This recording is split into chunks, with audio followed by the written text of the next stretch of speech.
Podmortem would like to thank Original Cinematic for sponsoring this week's episode. Original Cinematic is an independent production company that has made it their mission to create, produce, and promote films that are inclusive, honor women, promote the LGBTQIA+ community, and provide prominent positions and roles to POC actors and filmmakers, and promote the films of marginalized and underrepresented populations. These are all things that are extremely important to our podcast as well.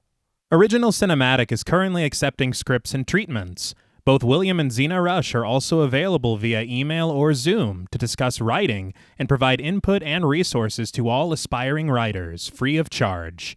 Their information will be made available in the show notes. There may be delays due to a hectic schedule and all projects being read on a first-come, first-served basis, but everything will be read and responded to. William Rush has individually produced numerous projects, including Pack is Here, Before, The Cottage, The Winemaker, and Day by Day. Their multi-award-winning film Group premiered and was celebrated at multiple film festivals as well as screenings, both in person and via Zoom, that were graciously made available to us and our patrons. Original Cinematic has many exciting projects on the horizon. Their next film, Immersion, has been completed. The award-winning Sweetener is in development. Fetish begins shooting in September, and Encore will begin next spring. Their documentary, Women in Conversation, is slated for a September release, and we're looking forward to each and every one of them. It is truly an honor to partner with Original Cinematic, and we can't thank them enough for their contribution to our show. And now, back to our regularly scheduled program.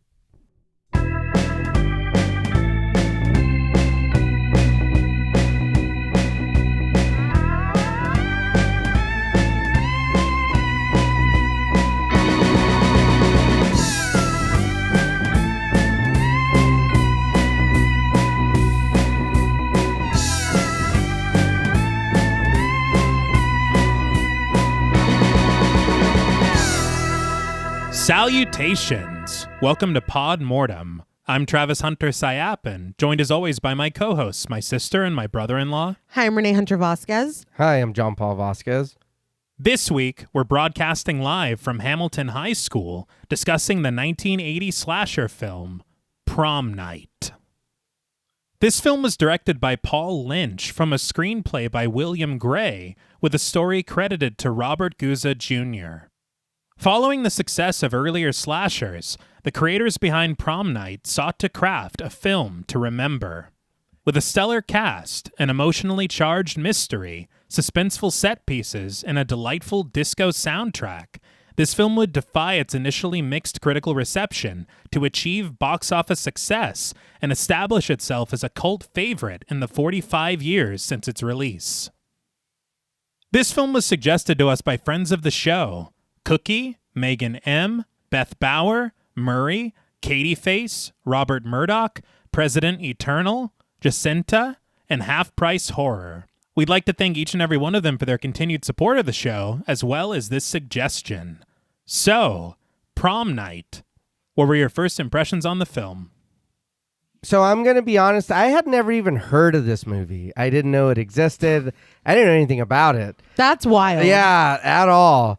So again, this was fresh knowledge, fresh watch. You know what I mean? This is a fun movie. There's a lot of stuff that is pretty funny in this movie. I don't think it's meant to be, but I think that the way it is, it is funny. It's very hilarious. I'm gonna be honest. For me, this is a very. I know it's gonna sound bad, and I don't mean it that way. But for me, it's a very forgettable movie. This feels kind of like paint by numbers. You know what I mean? Like, it is cool, but it's like if I didn't watch it again, I probably wouldn't be hurt, or I don't feel like I'd be missing anything. There's a lot of cool things again that like it's like, oh, this does feel familiar, but I think it doesn't. For me, I think there isn't an identity here. I think that it's a movie that doesn't really have anything for me to kind of latch on to and be like, dude, that movie with X, Y, and Z that happens, oh man, it's just like, oh, that was fun. You know what I mean? Now, that happened. I just think of other movies that because I like 80s horror. You know what I mean? 80s and 90s horror, early 90s horror. It just, for me, this is one that I don't, trying to think not just compare. I think this is one for me that it is a fun watch and it's good to experience. But I think that there's a lot other stronger movies for me that I'm probably going to pick over this. I think that's fair. I know that I saw this as a kid. I didn't remember anything about it. The only thing I really remembered was that it's Jamie Lee Curtis. I didn't remember what happened. I didn't remember the premise, which is wild. I didn't remember the ending, which I wish I could say was more surprising than it was. I think that, like you said, this is a fun watch. It doesn't break any mold as far as I'm concerned. I think that it borrows from a lot of films that we've already talked about before. But there's something weird about it that makes it a little charming. And Leslie Nielsen. Yeah, that's what I was excited. It's a shock and a delight. Yeah. Is he utilized to his potential? No. I'm going to say no. No. Is kind of anybody. You know what I mean? Like, I feel like we touch on a lot of things and we kind of like point out loose threads that the audience is kind of invited to pull at, but we never really get to. I feel like there are some very, very obvious red herrings to the point where it was like, oh, you think I'm dumb? Yeah. Why is this even part of it?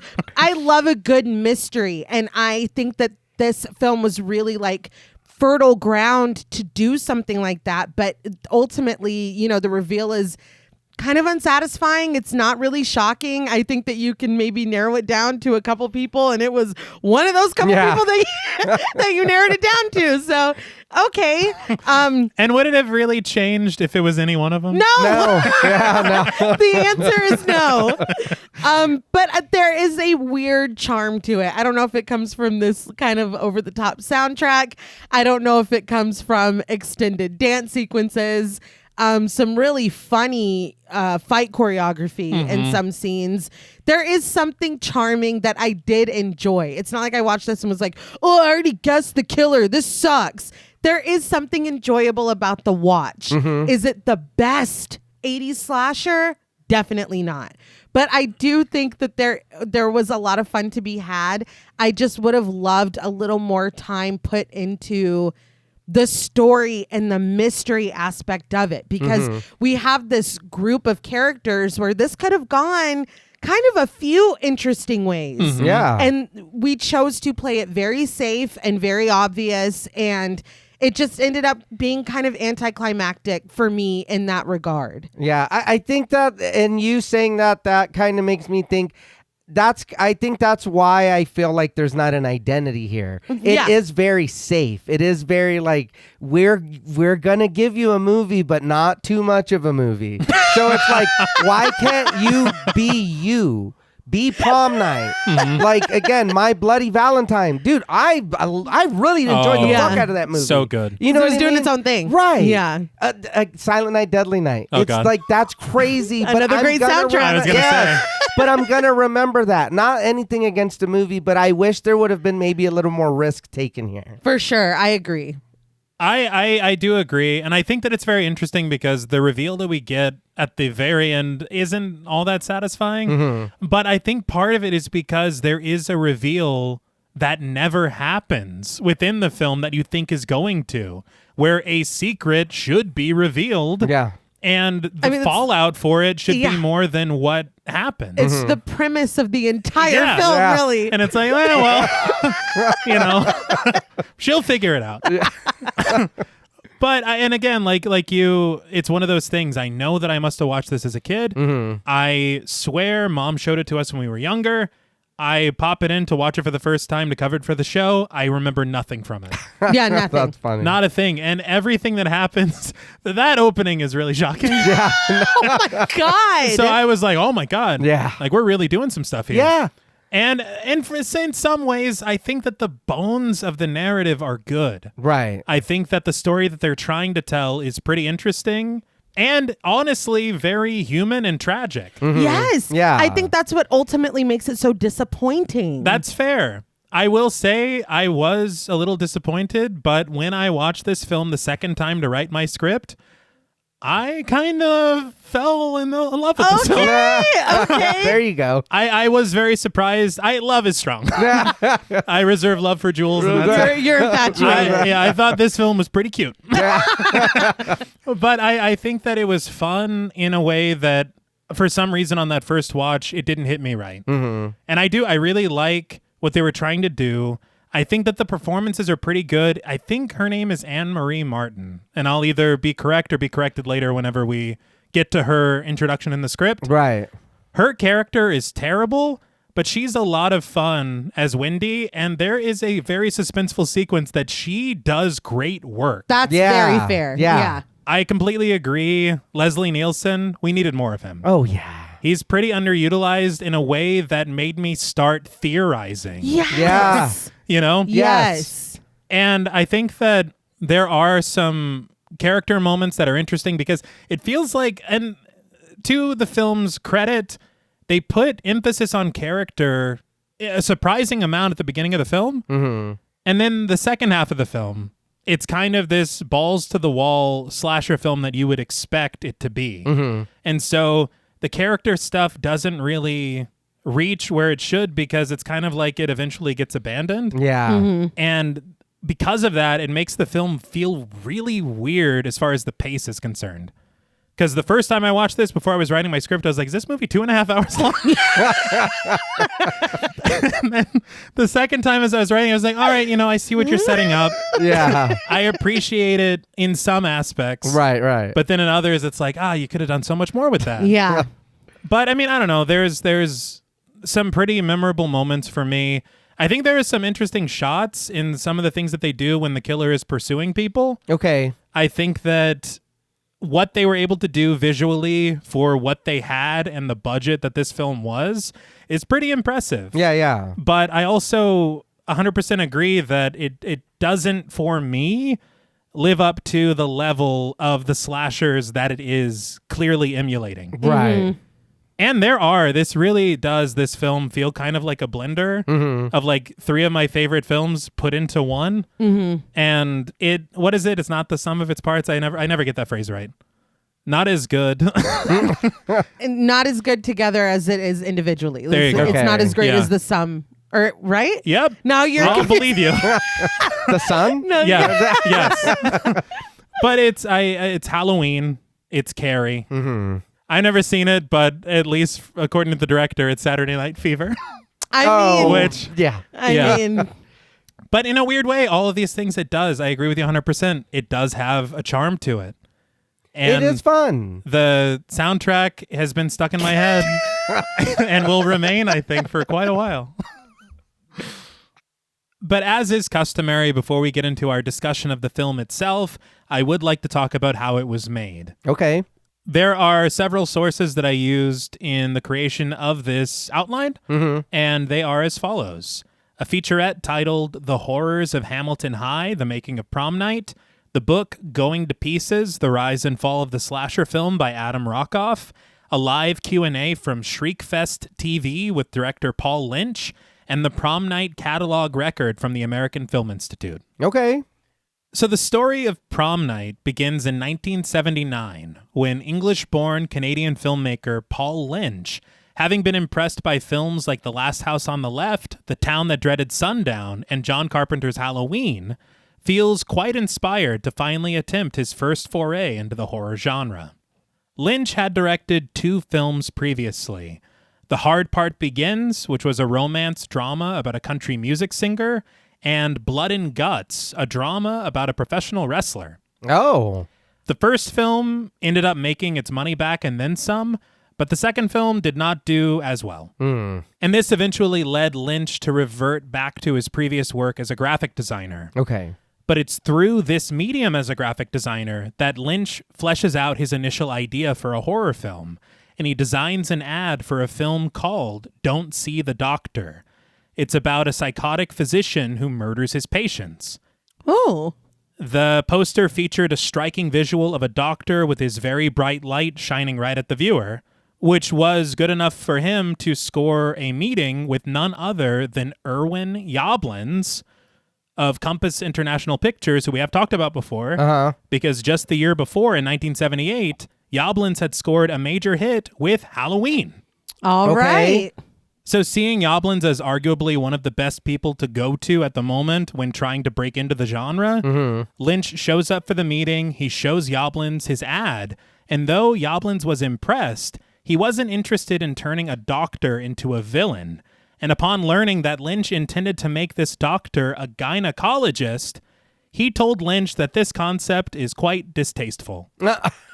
Yeah.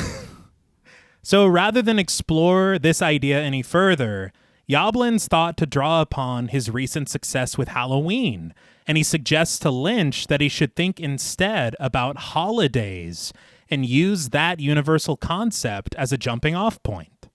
So Lynch supposes that they could make a horror film about cannibals centered around Thanksgiving, which Yablans found equally distasteful.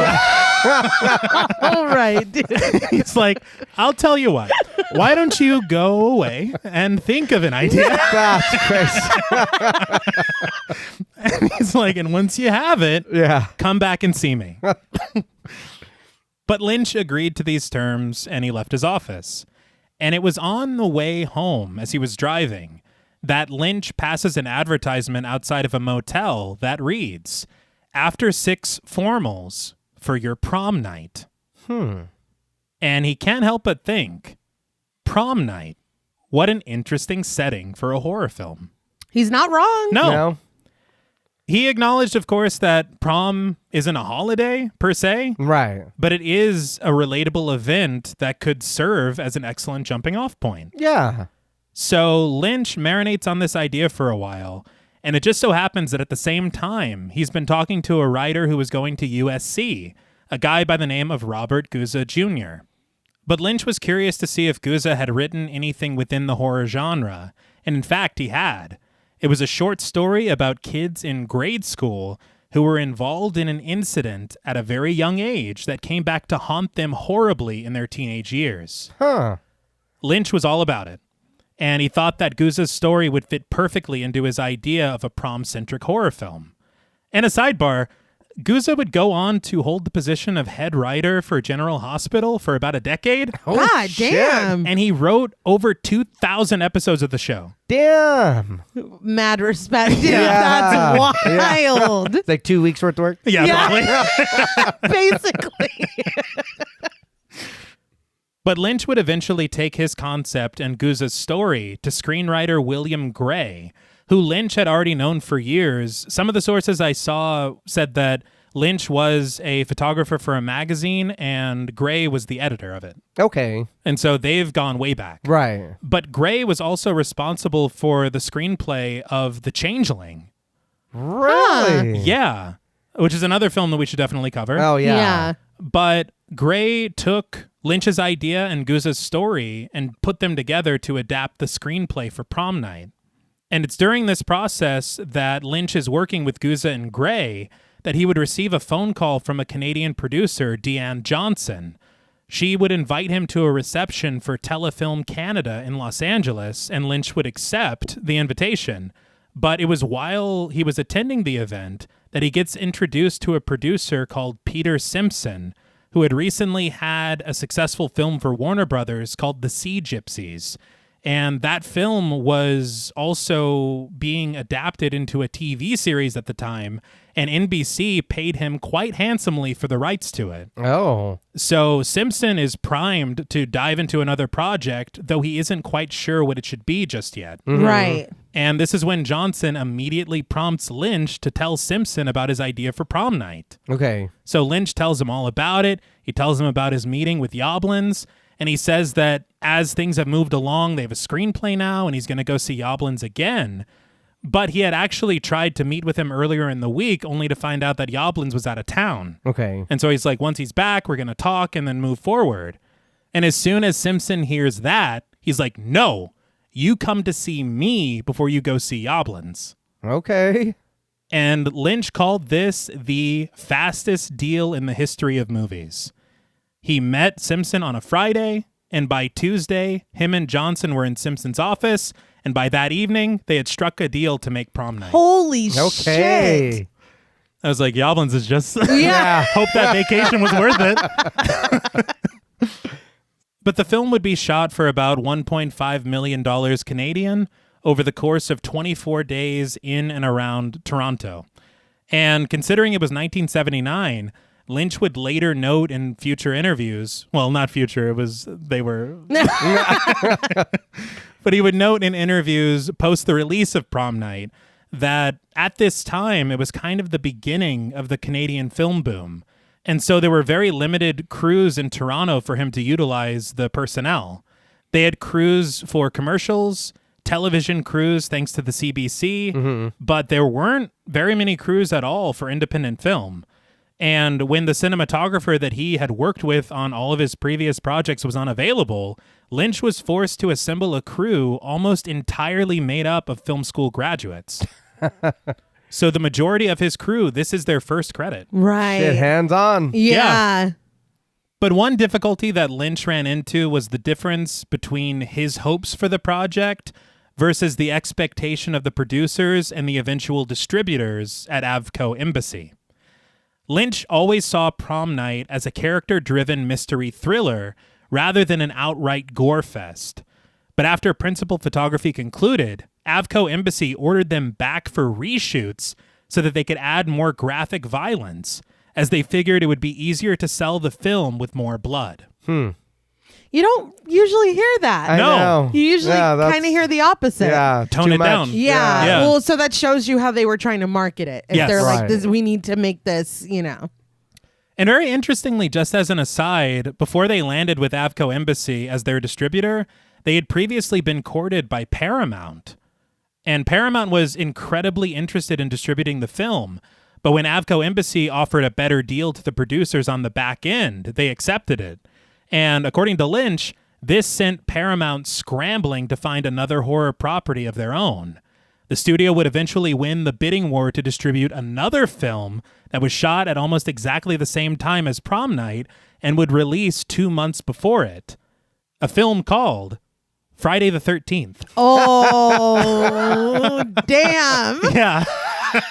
How does that feel? Yeah. Fuck, dude. But Avco Embassy would market the film with what Lynch would call one of the greatest horror campaigns ever, targeting audiences with a pair of contrasting ads. One that was centered on the romance, teen drama, and disco elements, and another that highlighted the horror and violence in the film. And even the trailer itself for Prom Night had 2 different logos bookending it. One that was bright yellow with lights all around it calling Saturday Night Fever to mind, and another that was the film's title, Prom Night, dripping in blood. That's genuinely Okay. brilliant. Yeah. Because I would be like, I need to go see what the fuck this is. Yeah. I need to go see what Yeah, this is yeah. about. Something else that they did as well, I had read about it. Avco Embassy had printed up, I guess, 10,000 Prom Night pillows. And it was very William Castle of them. Yeah. Because they were meant to be put over your mouth to contain your screams while you're watching this film in the theater. Okay. They just took him home. Yeah. I think it's very comfortable. Yeah. And if you didn't like it, you could go to sleep. Yeah, there you go. JP. Thanks for the pillow. Yeah. But the film would eventually be released in July of 1980 in select cities before expanding its release and eventually going international. The critical reception was mixed, some critics hailing it as the next great slasher film, while critics like Roger Ebert was quoted as saying, "Prom Night should be cut up and made into bookmarks." Wow. God damn. I know. Okay. It's like, not to speak ill of the dead, but He was that's always doing too fucking yeah. much. Yeah. Always. Shut the fuck up. That's a lot. Yeah. It is. I don't understand how you can say that. Yeah, it's not like that. No. Regardless, Prom Night would prove to be a financial success, making almost $15 million against its $1.5 million budget, which would prompt producers to eventually move forward with a trio of unrelated sequels over the years, eventually followed by a rather Poorly received remake in the early 2000s. I don't know if you guys remember that. I do, but I haven't seen it. I remember it was Brittany Snow and the guy from That Thing You Do. Okay. Which that's great. Yeah. But the original Prom Night from 1980 remains something of a cult favorite, a seminal slasher, and an influential entry in a very important era for the subgenre. So without further ado, we hope you will accept our promposal and join us for the discussion of this film. Now, before we seek revenge on this film, we would like to issue a warning for spoilers. Pod Mortem is a very in-depth podcast, and in thoroughly discussing horror films, we have no choice but to spoil a thing or two. If you don't wish to be spoiled, please go watch the film, then come back and enjoy the show. If you've already seen the film or don't care about spoilers, let's hit the dance floor. So the film begins within a dirty and dusty pane of glass resting within a bed of dry, overgrown grass. Through the reflection on its splintered surface, we find the red brick exterior of a large abandoned building, each level lined with busted windows, the structure worn with seeming years of neglect. We glide over the debris scattered across the front lawn, past shattered shards of glass and wooden scraps, to face its facade, where within its weary walls echo the voices of small children. We trace the building in odd angles, dizzying arcs and zooms, as the children count out loud and call out to each other, their voices overlapping before finally joining together in unison as they chant, "Killers are coming! Killers are coming!"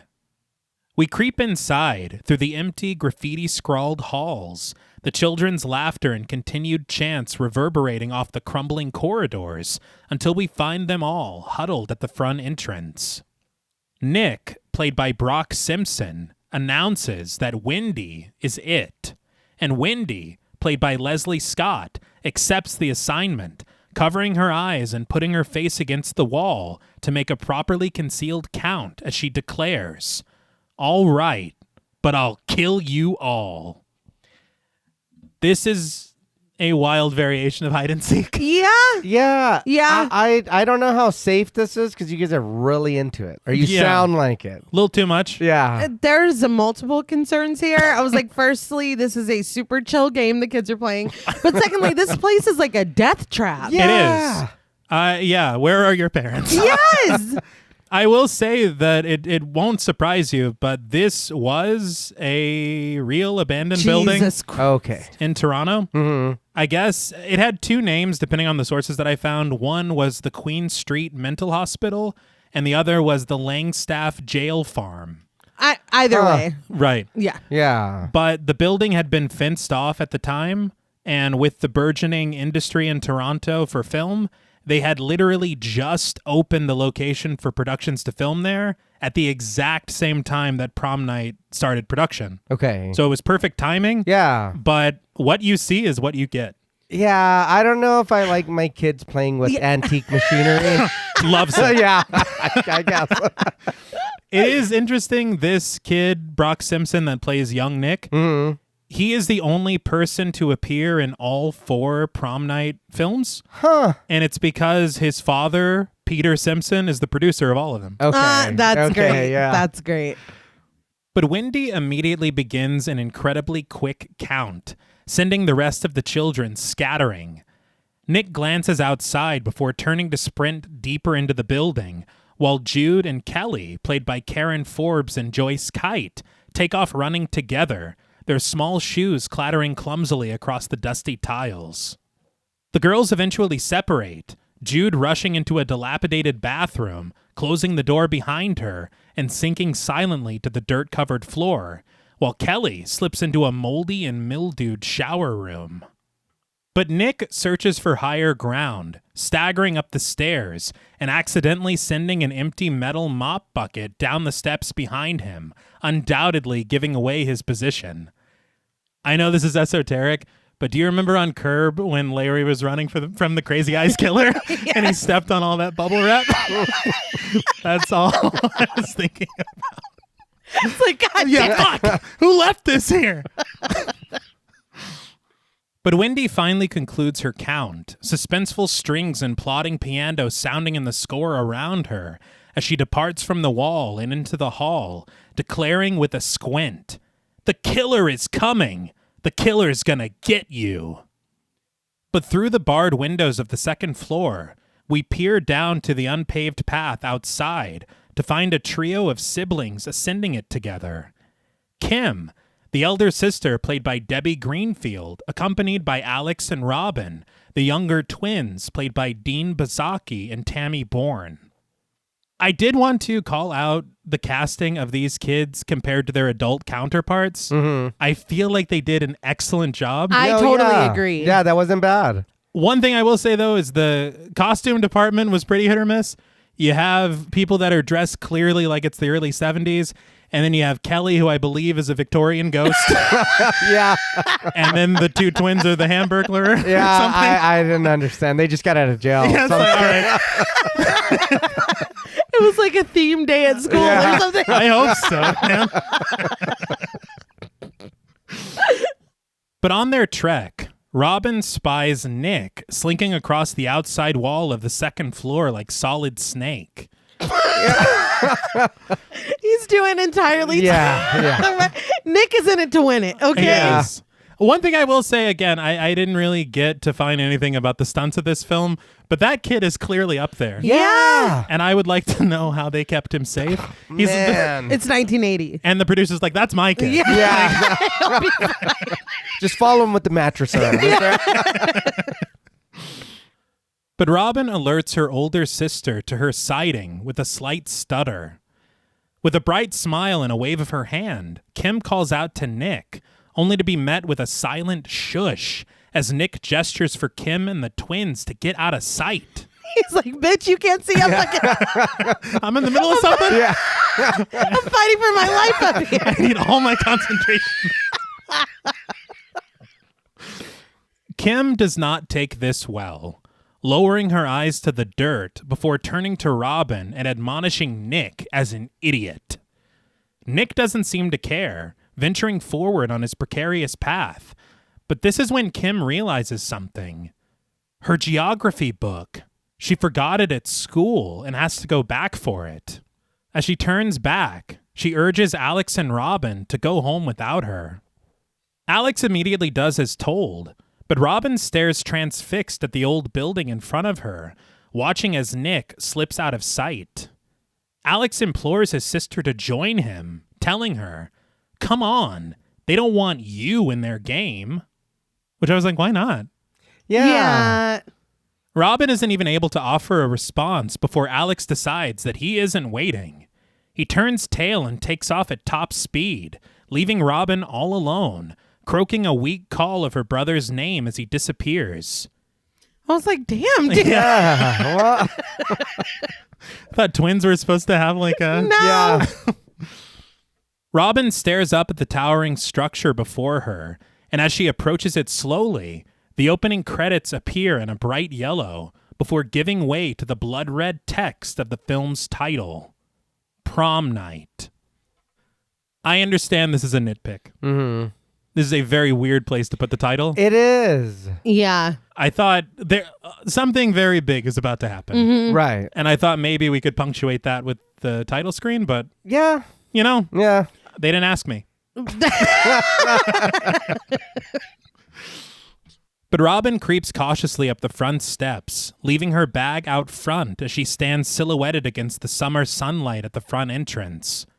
We spy her from above as she inches her way inside, the pulsing score her only company until she reaches the end of the corridor and hears the other children, bumbling and stumbling their way to new hiding spots throughout the building. Robin follows their lead, attempting to find a hiding spot of her own, but when she reaches for the knob on the door in front of her, it slips from its hinges, crashing to the floor, the glass of its small window shattering and startling not only Robin, but the other kids as well. They're sent scattering to new hiding places in the hopes of outwitting Wendy. And from behind the frail frame of an empty bookshelf, Kelly glances backwards to find Robin, wandering all alone through the halls, and she watches silently as she makes a beeline for the stairs. But just as she makes her way up to the second floor, Wendy slides into the bathroom, and inside, she finds Jude hiding behind the sink.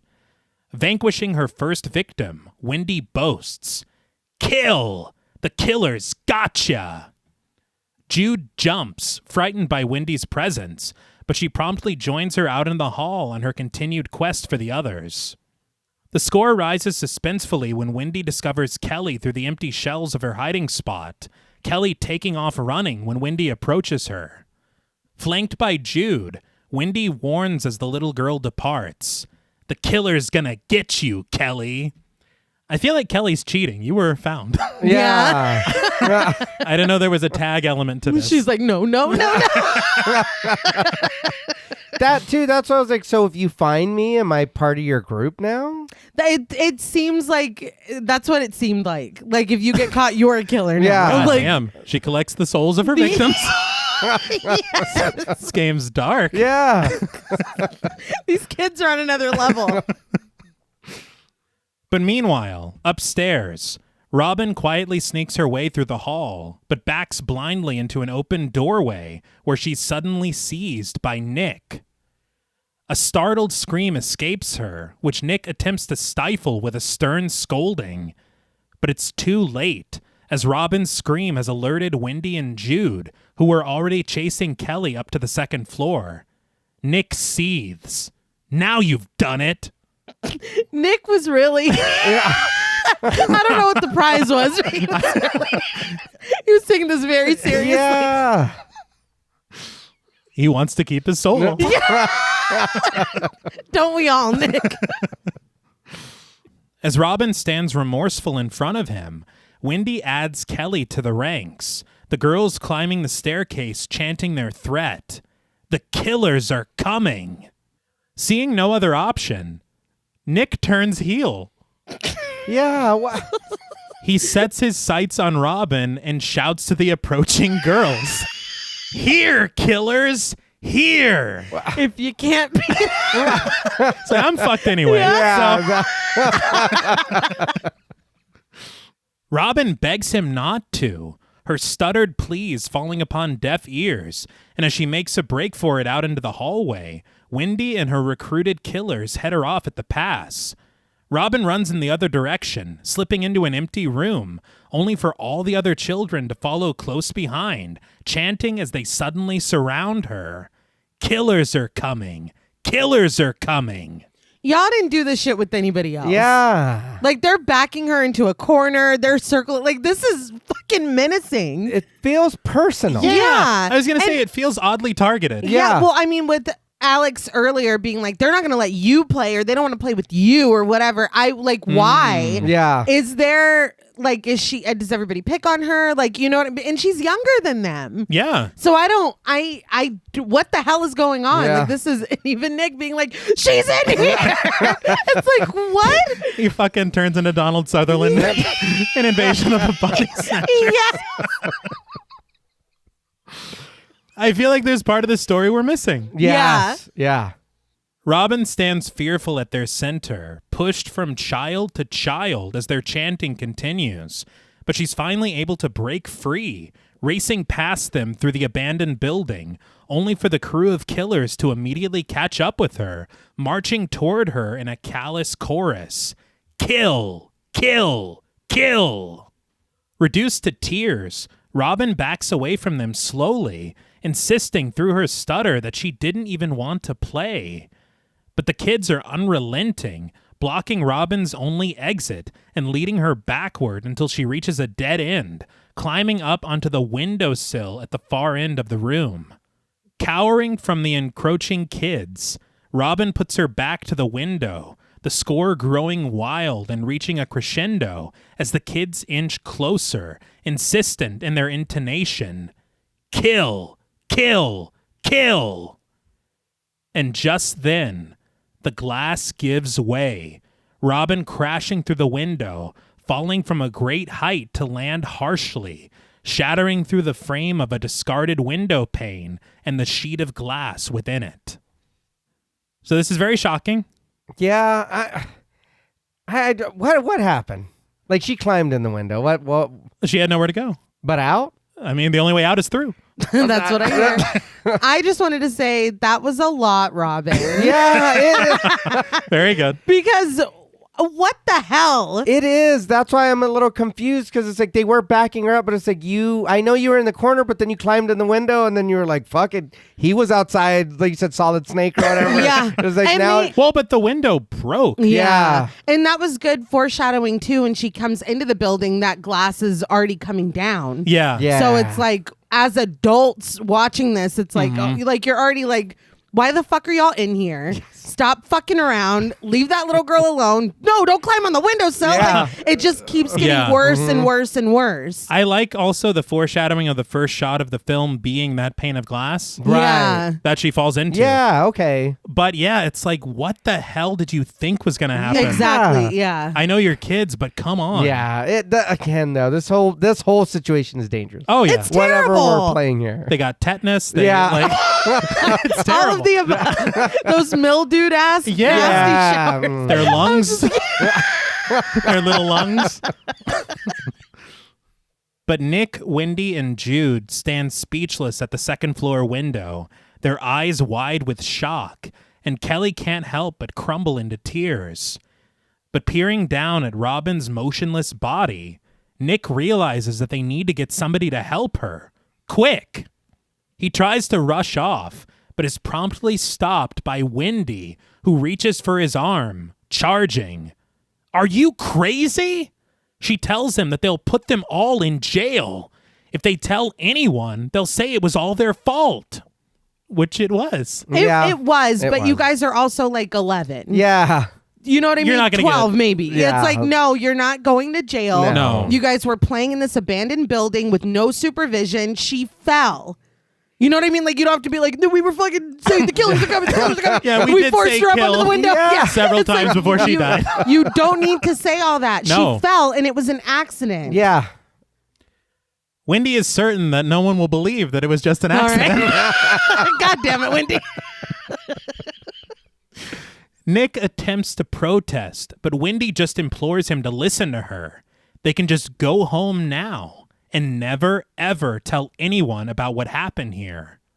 She says that no one but them will ever know. She addresses her friends one by one. A shaken Jude, standing at their center, offers Wendy her solemn promise. But Kelly's eyes timidly trace the window that Robin fell through, prompting Wendy to call her name to regain her attention.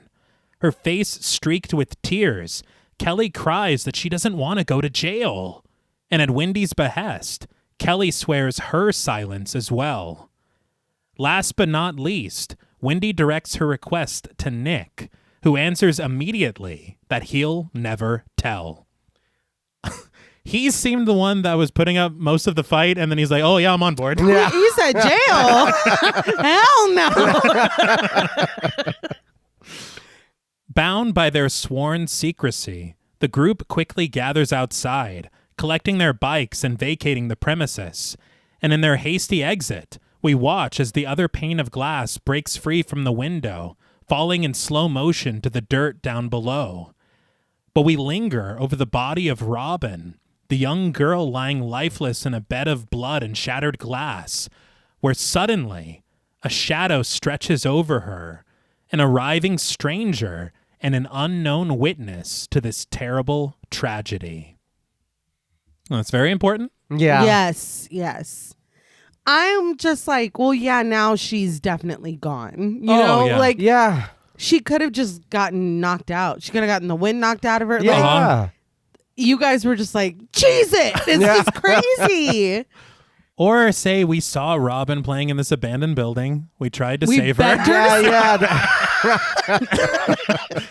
Whatever you have to say to get her some help. Yeah. Anything. Yeah. But night falls over the area. As hours later, we find Mr. Hammond, Robin's father, played by Leslie Nielsen, gazing through the jagged glass of the broken window from which his daughter fell to her death. Leslie Nielsen. We talked about him in Creepshow, Yeah. but it's time to give him some love. Mm-hmm. He was in, and again, I know a lot of people know this dude, especially, you know what I mean, older in our age range. This dude has always fucking been in my life in different movies. He did Airplane in 80, the Naked Gun movies, that includes 2.5 and 33 1/3. That was 88, 91, and 94. He did Repossessed in 90, Dracula Dead and Loving It in 95, fantastic movie, and Spy Hard in 96. Again, spoof movies this dude has done, and this is where my goofy slapstick whatever comes from this man. He is so naturally funny. He really is. Yes. It's unbelievable. Yeah. I was very surprised to see him here. Yeah. And again, I know that we already kind of said at the beginning how he's not like utilized to his full potential, but the scenes that he is in are a treat, like to have him. Yeah.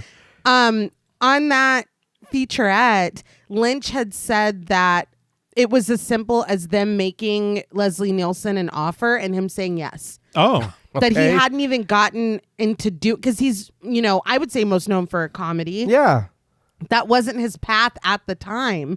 But Lynch said he had no way of knowing he had just filmed Airplane. This came out July 18th of 80. Airplane came out July 2nd. Unbelievable. And he said that Leslie Nielsen's success in Airplane really helped him with Prom Night. But he said that a lot of the cast said that he was just a cut up, like in between scenes. He was making everybody laugh. And he was pranking people with a fart machine. Yeah. I've seen an interview where he said he carries that everywhere. He did that. He used to carry it all the time. I was like, dude, that's funny. For decades. Yeah. Farts are always funny. Yeah. I mean, like, it's timeless. Yeah. But Mr. Hammond steps away from the window, the voice of a police officer echoing in his mind, rightly rattling him. Probably the victim of a sexual attack. She must have resisted. But we think we know who's responsible. We'll pick them up for questioning. What? I have no idea. Yeah. What?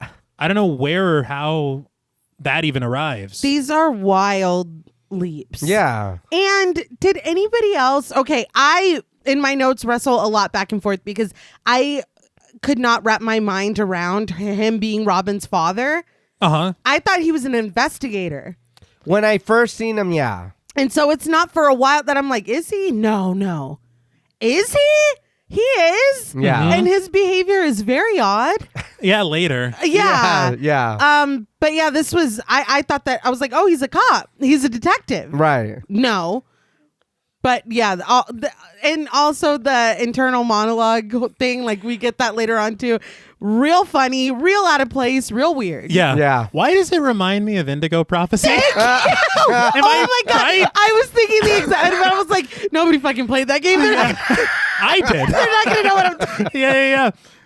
Yes, no, 1,000%. And it's so funny because it's like nobody thinks in thoughts like that. Well, it's like, why didn't you just have them say this? Yeah. Yeah. There's a scene Yeah. later where it's like, this should have been a conversation. Yes. Yeah. Even somebody talking to themselves. Absolutely. It just the way that it's kind of echoey, like Yeah. it's Yeah. literally exactly Indigo Prophecy.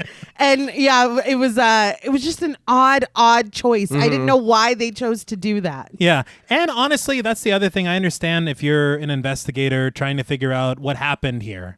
Yeah. Why would you tell the family this before you have Yes. any, Yeah. Yes. like anything, any evidence, anything? Yeah, I don't know.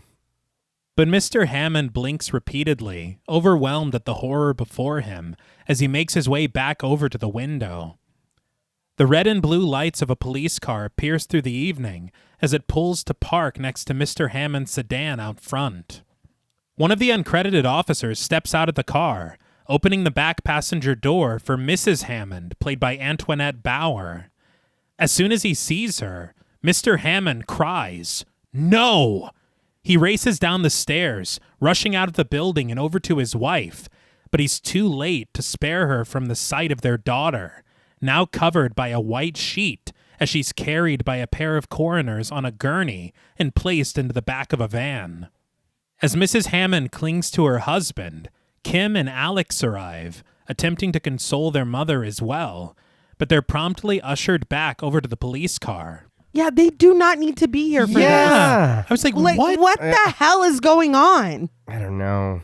It was weird enough that the officers are like letting the mother out and like, yeah, right over there. Yeah. Well, they already let the father stomp around the fucking crime scene. That's and, true. Yeah. So it's like, what is the protocol here? It's like, tell us if you see something. We're stumped. The back door to the van slams shut, and as Kim and Alex look on in silent sorrow, Mrs. Hammond collapses into their father's arms, a mournful wail rising from somewhere deep within her as Mr. Hammond struggles to hold her upright. But we then settle outside of a cemetery, where beneath the etched face of an angel hovering at the top of a tombstone rests the name, Robin Ann Hammond. Bright yellow text at the center of the screen alerts us to the passage of time. 6 years later. I feel like this would have been a better place for the title. 1,000%. Oh, yeah. But thunder rumbles through the clouds overhead as we dip down to read the full epitaph inscribed into the stone, which reads, 1964 to 1974, too soon taken from us. Mrs. Hammond lowers a bright bouquet of flowers in front of her daughter's grave, kneeling forlornly with her hands clasped in prayer. Mr. Hammond stands solemnly behind her, casting his eyes over to his now teenaged children, Kim, played by Jamie Lee Curtis, and Alex, played by Michael Tuff. Jamie Lee Curtis, we talked about her in Halloween, The Fog, Halloween 2, and H2O. You put extra stank on Halloween too? Lynch had said that he had wanted a TV actress for this role and that they were leaning toward, he didn't say a name, but he said an actress from the Brady Bunch. Huh. But then they got a call from Jamie Lee Curtis's manager and got her an audition. And he said that she completely sold herself. She won them over in the room and that they had her audition for some dancing.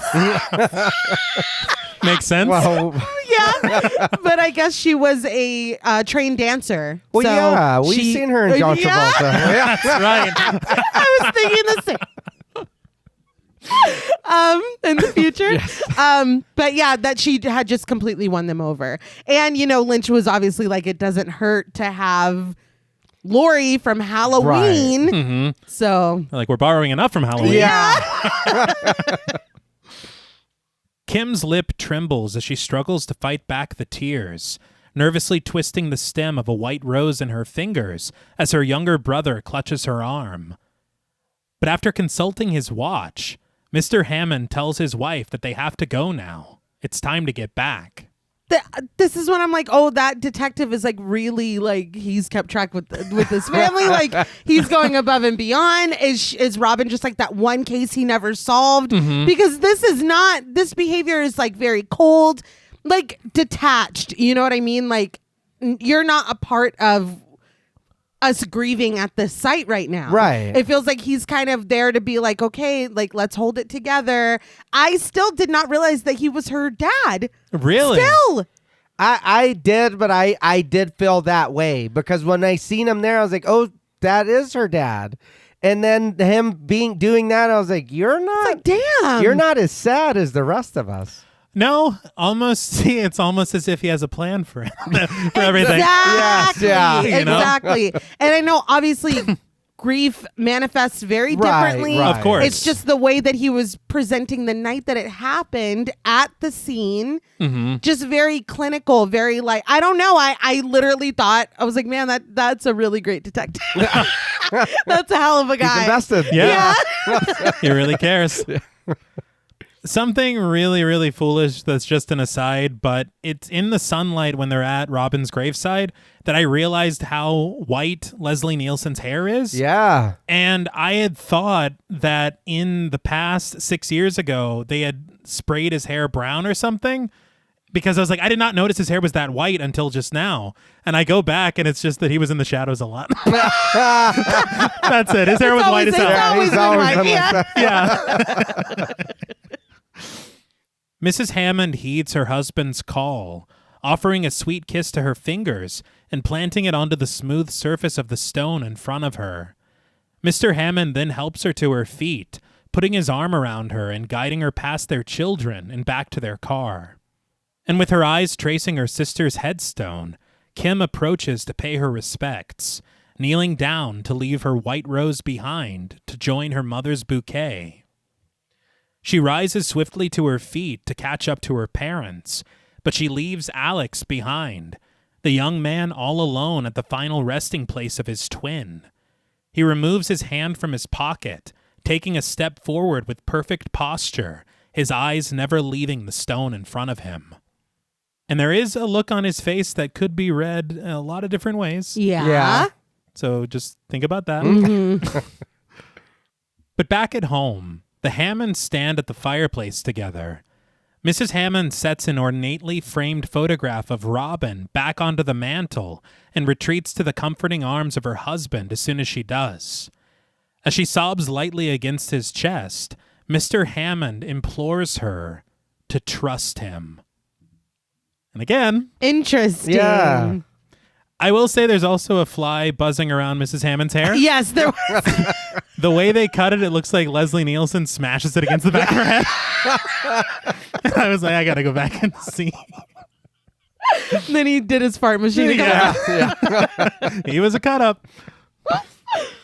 But their children settle into their chairs at the dining room table to enjoy their breakfast. And upon learning that Alex doesn't have a date for the prom yet, Kim reveals that she happens to know that Jude is still available. She understands that Jude's a little bit older than Alex, but she suggests that she's very sophisticated. Alex isn't about this idea at all, and as he sips from a mug of milk, he counters, "Come on, Kimbo. I may be hard up, but..." Kim insists that Jude is cute, and defending her friend, she adds that Jude is also very funny and very intelligent. Besides, it would give Alex someone to do his math equations with. She does seem to be harboring a terrible secret. But other than that, she's awesome. I'm sure it's unrelated. It's like, dude, once we get into this a little bit more, it's so wild. It is. Yeah. It All is. of her friends. Yes. Really? Yeah. And that for me, I think, is what leads to something really unsatisfactory. Okay. Because I want Kim to have a moment with that. Right. Yeah. And more of a moment than we receive because it's literally like 2 seconds. Yeah. Yeah. But to Kim's suggestion, Alex responds with sarcasm. Oh, great. He reminds his older sister that she knows he's in charge of the sound system tonight. And Kim acknowledges this, telling him, not bad, but it's not romance. It is very funny to me in screenplays when we restate knowledge that the characters know. Yeah. So that we can know it. You already know. Yeah. It's like, yeah, I do. But we cut to an American flag, which whips in the breeze at the top of a flagpole, the camera pulling back to reveal the sign just below it. Alexander Hamilton Senior High School. I'm not going to sing. You're like that kid struggling. Yes. in that. I see the veins.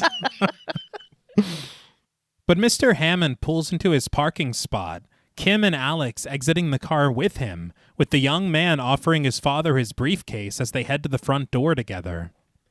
As they ascend the walkway beneath the awning, they pass Mr. Sykes, the groundskeeper played by Robert A. Silverman, who drags an electric hedge trimmer across the unsightly branches of a bush.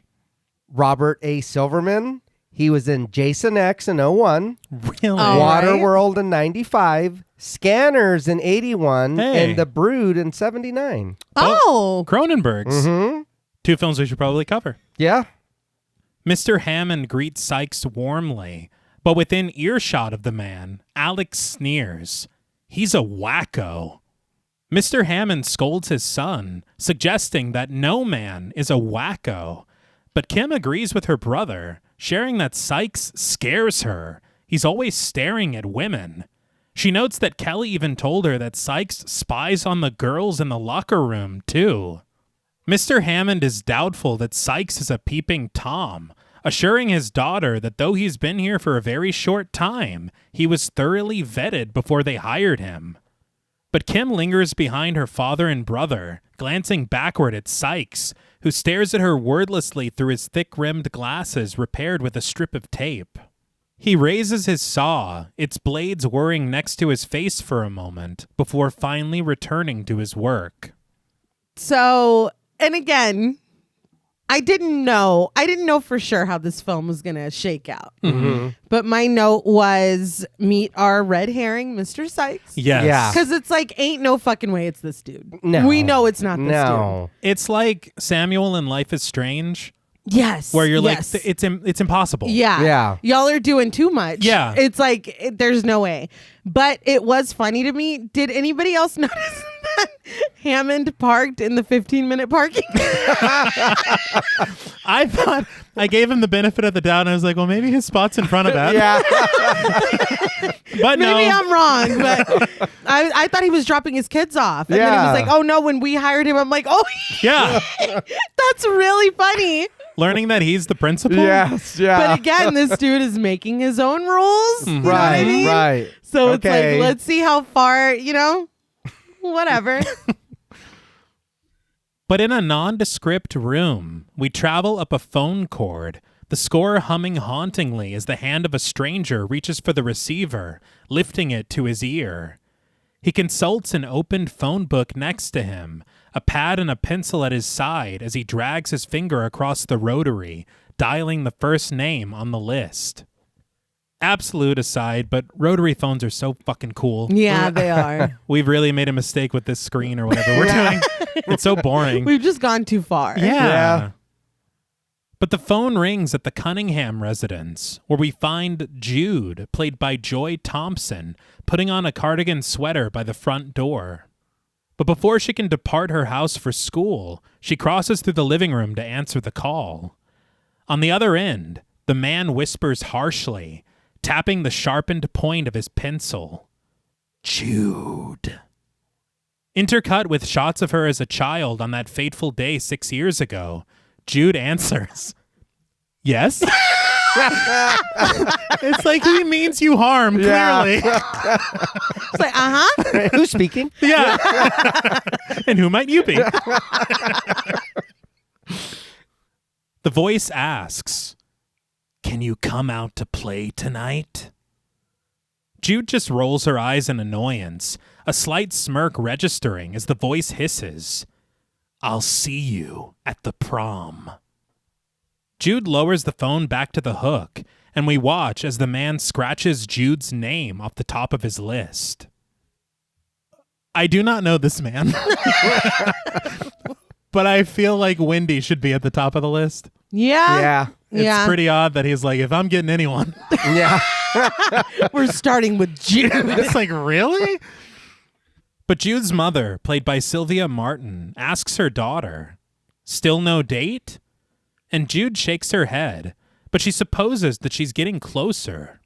Mrs. Cunningham wonders if it was a boy on the phone just now, and Jude answers instead that it was an obscene phone call, though she admits it wasn't very obscene at all. It's like, then what are you Then it Yeah. wasn't. Then it wasn't. But offering her mom a kiss on the cheek, Jude snags her bag and makes her exit, leaving Mrs. Cunningham all alone in the living room, staring over at the phone in disappointment. We follow Jude outside, the score plotting suspensefully as she crosses the street, but just as she does, a dark gray van rounds the corner, pulling up alongside her, and leaning out of the window from its red velvet interior is Seymour Slick Crane, played by Sheldon Rabowski, and he offers Jude a ride. Jude politely declines, but Seymour persists, promising that he won't bite. And though he won't, Jude's curiosity inspires her to, and she asks the man his name. Seymour introduces himself first and last, adding that his friends call him Slick. All right. So I don't know that I believe that. Yeah. Yeah. But as he awkwardly pulls onto the curb in front of her, jostling the vehicle to a stilted stop, Seymour smiles at Jude beneath his mop of hair and large glasses. Jude jokes that she can see why they call him Slick, and taking a chomp of the apple in her hand, she asks how old he is. Seymour answers with a grin. Old enough. That's what I'm worried about. Yeah. And I have to say, what we learn about Slick, this is not at all what I thought was happening. No. But Jude seems wise to his game. Guys like him running over girls on the sidewalk. What? It's like, I played a similar game as a child. So I get it. Yeah. Game recognized. But Seymour offers with a frail veil of confidence that for some girls, if they're good looking, he gives them a ride. Jude mulls it over for a moment, and with the point of her finger, she warns, I'm going straight to Hamilton High. Receiving the order, Seymour repeats it, straight to Hamilton High. And he can't contain his excitement as Jude crosses past the front of the vehicle to climb into the passenger's seat, the pair pulling away, with the shot left to linger on the sign for the bus stop that Jude won't be utilizing today. I was like, that worked? Yeah, no. That's my note. Stop that. That Like, worked? get out of here. But I'm like, this is why you need to keep an eye on your kids, because one day they're killing other children in abandoned buildings, and the next they're getting in vans with strange With boys. Slick. With Yeah. Slick. He's very slick. Apparently. Yeah. Yeah. It's like, no, what the fuck are you thinking? Her mom's just worried about her prom date. Yeah. Meanwhile, Maybe that strange man will take her to the prom. It's like, Mom, priorities. But we then find Kelly, played by Mary Beth Rubens, sitting at the dining table within the Lynch residence, enjoying her breakfast. She sits quietly beneath bright blue wallpaper and a mounted crucifix on the wall, her silent and serene mourning disturbed by the sharp ring of the telephone in the kitchen. Now, she is credited as Kelly Lynch, but she does answer the phone that this is the James residence. And so it's like maybe she's house sitting. I don't Yeah. I don't know. Twisting a pencil in his hand, the unknown caller answers her on the other end. Kelly, it's been a long time. As he drags the pencil through her name on his list, he whispers a cryptic threat. Tonight, it's my turn. Kelly immediately hangs up the phone, clearly unnerved by the call as she reaches a nervous hand for the back of her neck. But before she can fully descend into her curious worry, the doorbell rings, diverting her attention. She opens the door, but upon discovering no one there, she inquires, Drew? Is that you? When she doesn't receive an answer, she creeps back into her house, closing the door and bumping right into Drew Shinnick, her boyfriend, played by Jeff Wincott. Jeff Wincott, he was in SWAT in 2003, The Invasion in 2007, and Unstoppable in 2010. He's a piece of work. To say the least. Yes. But startled at the sight of him, Kelly shudders. Where did you come from? And Drew answers that the back door was open, so he let himself inside. Nobody ever does anything about this. No. Yeah, that's fine. Kelly instinctively wraps her arms around him, Drew resting his head on her shoulder as he smiles that he's glad to see her too. But Kelly explains that there was this horrible voice on the telephone. She says it sounded so... But Drew just jokes. What did you get? A heavy breather? Kelly trembles that it was much worse than that. But Drew smirks, wondering. He turned you on, didn't he? Drew supposes that maybe he should try that. But an emphatic Kelly insists that she's serious. And following her over to the door, Drew retorts that he is too. Can we read the room? No. I know. Can we What read the this hell? room, please? Kelly just rolls her eyes, reaching for her boyfriend's hand and leading him out of the house. But at the McBride residence, Lieutenant McBride, played by George Touliados, loads a round into the chamber of his revolver, spinning the barrel and closing it as he places his firearm into his holster. George Touliados, he does voice work on Heavy Metal from 81. Whoa. He's in Hoods in 98. in the Sisterhood of the Traveling Pants Nah. in 05. Good for him. You were Yeah. just watching heavy metal the other day. I was. McBride shuts off the television in the living room, exiting into the kitchen to clear the breakfast table, just as Nick, his son, played by Casey Stevens, steps out into the bathroom to gather his books and his bag for school. Didn't wash his hands, by the way. Yeah. And I will say, seeing as his father is a police officer, it's surprising that he wasn't like, no, you guys Yeah. are going to jail. Yeah. I'm fine. Well, Yeah, we learn we learn later in this very film the importance of having a father Yeah. Oh, no. in Yeah. a position of power. That's true. But intercut are silhouetted shots of the unknown stranger, his shadow cast against a wall as his hand reaches to dial another number on the rotary. An impatient McBride urges his son to hurry up, noting that for a guy who's so fast on the disco floor, Nick sure is the slowest. Thanks, Dad. Yeah. Yeah. It's like, you're a great dancer. Yeah. I'll give you that. I'm proud of you every day. Kisses his forehead. But just as they step out of their apartment and into the hall, a telephone rings on an adjacent bookshelf. Nick stops for a moment, but thinks better of answering it and just tells his father, "It's okay, Dad. It's my phone." He closes the door behind him, leaving the phone to ring incessantly on the shelf. As he rejoins him in the hall, McBride asks his son why he didn't answer it. Nick just sighs, telling him that it's probably Wendy. He says that she's mad at him because she wants him to take her to the prom tonight. McBride thought that they had broken up, but Nick just explains that you can't tell Wendy anything that she doesn't want to hear. We watch as the unknown caller taps his finger against the phone, his call going unanswered in the McBride's apartment as the lieutenant asks his son if he's still planning on taking the Hammond girl, the principal's daughter. Nick can't help but smile as he breathes her name. Kim. McBride scoffs. Huh. I wish I had your women problems. Dad, I know. that's enough. I know. Compliment my dancing some more. Yeah. I don't know why it's so funny thinking that this mysterious person is calling and nobody's answering because the other two phone calls didn't go as good either. He's like, maybe this isn't the way to do Yeah. it. Everybody's leaving for school. Yeah. At varying hours.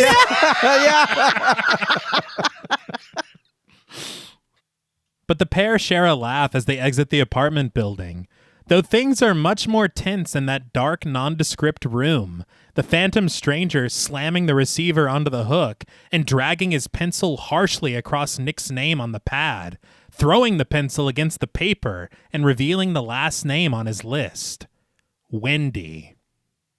But at the police station, McBride sits at the desk in his office, perusing the contents of an opened file in his hands as the echo of a memory finds him. We see the bright headlights of a police car beaming into the night, lighting the path ahead of it, where we discover an overturned car on the side of the road, fire rising from its undercarriage, a grim glow in the dark of the evening. We then find the lieutenant within this memory, standing at the foot of a hospital bed with Dr. Fairchild, played by David Gardner. David Gardner, he was an RFK in 02, Detroit Rock City in 99, and Murder at 1600 in 97. He looked so familiar to me. Yeah. I will say we are about to get into the most Halloween aspect of this film. Yeah. Yeah. And it's funny how just, what's the word, unabashedly, they just like, we'll take that. Yeah. McBride explains to the doctor that they were just trying to take him in for questioning, but he tried to outrun the detectives. Fairchild sneers. Why did they have to chase him? We cut back to the overturned vehicle, a small explosion erupting from the underside of the car, as the uncredited Leonard Murch, the prime suspect, crawls out from beneath its wreckage. Completely engulfed in flames, he staggers to his feet, only to immediately collapse in a heap. Back in the hospital room, McBride surmises that the circumstances of the Hammond girl's death are still unclear, but he says that Murch lived near the place that she died, adding that Murch is a known sex offender. Fairchild counters, was, past tense. He notes that it might have helped if McBride and his men stopped harassing him. McBride offers that maybe that's true, but just the same, he firmly believes that Murch killed Robin Hammond. We climb the burned and bandaged body of Leonard Murch, who rests in the bed before them, his eyes wide open and taking in every word of the lieutenant's accusations. So another suspect, I guess. What is the evidence against him? He lived nearby. Okay. That's crazy. And he I rest my case. And he's convicted or has been convicted of an unrelated crime. Okay. Right. This just feels a little weird now. It's like we have a killer now Apparently. for what? Yeah, but this is when it's like we're introducing too many things. You know what I mean? I don't think that we need this at all. Like if you take out this subplot of where is he? Oh, it's him. Oh, this just does it's fruitless. Like there is no reason for this. Yeah. It's something that they said was added later. You can feel it. Yeah, that's the thing. Okay. I understand, of course. I love a red herring because I think that it's very cool. Like you had said earlier, I can't remember if it was on mic or off mic, where you follow it and you actually make sense of it and you're like, hey, maybe. Yeah. Yeah. But this one, it's like, it's the same as Mr. Sykes. Yeah. It's like, no, you're not. There is Yeah. no way this Yeah. movie is ending where it's like, oh, fuck, it was Murch. Yeah. He came back. It's not going to happen. The night he came home. It's just not going to happen. No. And you feel the same way about Mr. Sykes. Yeah. It has no legs. Like, it's just like, oh, look over there. And it's like, but I see your other hand. Yeah. It's not working. You moved the ball to the other cup. Yeah. We saw you. But a knock on his office door returns McBride to the present day, where Dr. Fairchild now stands in the outside hall. McBride invites the doctor inside, extending his hand for a handshake, which Fairchild accepts, as the lieutenant comments that it's been a long time. Fairchild's eyes flitter over the face of his watch, the doctor noting that he's on a tight schedule, and he adds, "I hope this is an emergency, Sergeant." McBride corrects him. "Lieutenant, I was promoted last year." Fairchild breezes past a brief congratulations, insisting instead to get down to business. McBride answers simply, "Leonard Murch." He hands over a photocopy of a set of fingerprints, which he says came over the wire. As Fairchild looks it over, McBride explains that Murch escaped from a psychiatric hospital last night in Cleveland. He adds that he took a nurse and her car with him, and the authorities in Cleveland say that he's violent. Who taught him how to drive? Yeah. Someone around here gave him lessons. He smashed the window with a wrench. Yeah. Yeah. It's like, come on. I know, man. This is what's happening. I don't know. And I'm sorry as well. He's like, the people in Cleveland say he's violent. You think he killed a child. Yeah. Yeah. You already know that he's violent. You would know. Yeah. You would presume. Yeah. A sigh escapes Fairchild, and though he seems concerned, he doesn't see how he can help the lieutenant, handing the document back over to him. He shares that he hasn't even seen Murch since he was institutionalized. But McBride counters, "You know him." Fairchild barks, Knew him, past tense. It's like, is this just his thing? Yeah. It's like, this is all we can give is by way of character. Yeah. He's very sensitive about verb tenses. Everyone knows that about him. McBride asks if he thinks Murch would head back here, but Fairchild has no idea. The lieutenant implores, "Come on, even a guess would help." But Fairchild levels with him. "Lieutenant, You're asking me to comment on a catatonic schizophrenic who was disfigured and institutionalized 6 years ago. He apologizes, labeling Leonard Murch as an unknown quantity to him now. But just then, the phone on McBride's desk rings, and he reaches to answer it, the voice on the other end sharing troubling news. Unit 3 has found the nurse down at the old Cottonwood. McBride accepts this, rushing off the phone to reveal to the concerned doctor. He's back. Like he's returned to Haddonfield? He like, sure has, yeah. Yeah, I believe so. See him looking both ways before he turns? Yeah. There's a blinker on. Yeah, what the hell? They really taught him how to drive. Yeah. Like, safety first, Michael. But sitting in front of the vanity in her bedroom at the Richards residence is Wendy, played by Anne-Marie Martin. Anne-Marie Martin, she has an uncredited role in Halloween 2 from 81. Wild. Yeah. And she did 298 episodes of Days of Our Lives from 82 to 85. God damn. Yeah. Something that surprised me whenever I was looking her up on the internet, I guess. Yeah. The interweb. Oh, yeah. Online. Online. She used to be married to Michael Crichton, Mm-hmm. and they co-wrote Twister together. Holy Yeah, shit. that was crazy. I seen it on there and I was like, whoa, wait a minute. Yeah. I was like, Twister? I Twister, love that Twister. movie. Yeah, that's crazy. There's been a lot of talk behind the scenes here at Sterile Productions. Natural disasters? Yeah. Are they horror films? It's horrifying if that's happening. Very Very. horrifying. It's scary. Uh-huh. I wouldn't want to be there. No. No, God, no. Not caught up in a twister. No. Right? With Bill Paxton? And all them? And all them. With Bill in them? Yeah. Philip Seymour Hoffman. Mm-hmm. Oh, that's right. That's right. Ellen It's Hunt? already got my vote. Yeah. Yeah. All right. Yeah. You tell us. Yes. But Wendy offers herself a spritz of perfume, dabbing it at her wrists and her neck. But her self-pampering is interrupted by the ring of the telephone behind her on her bed.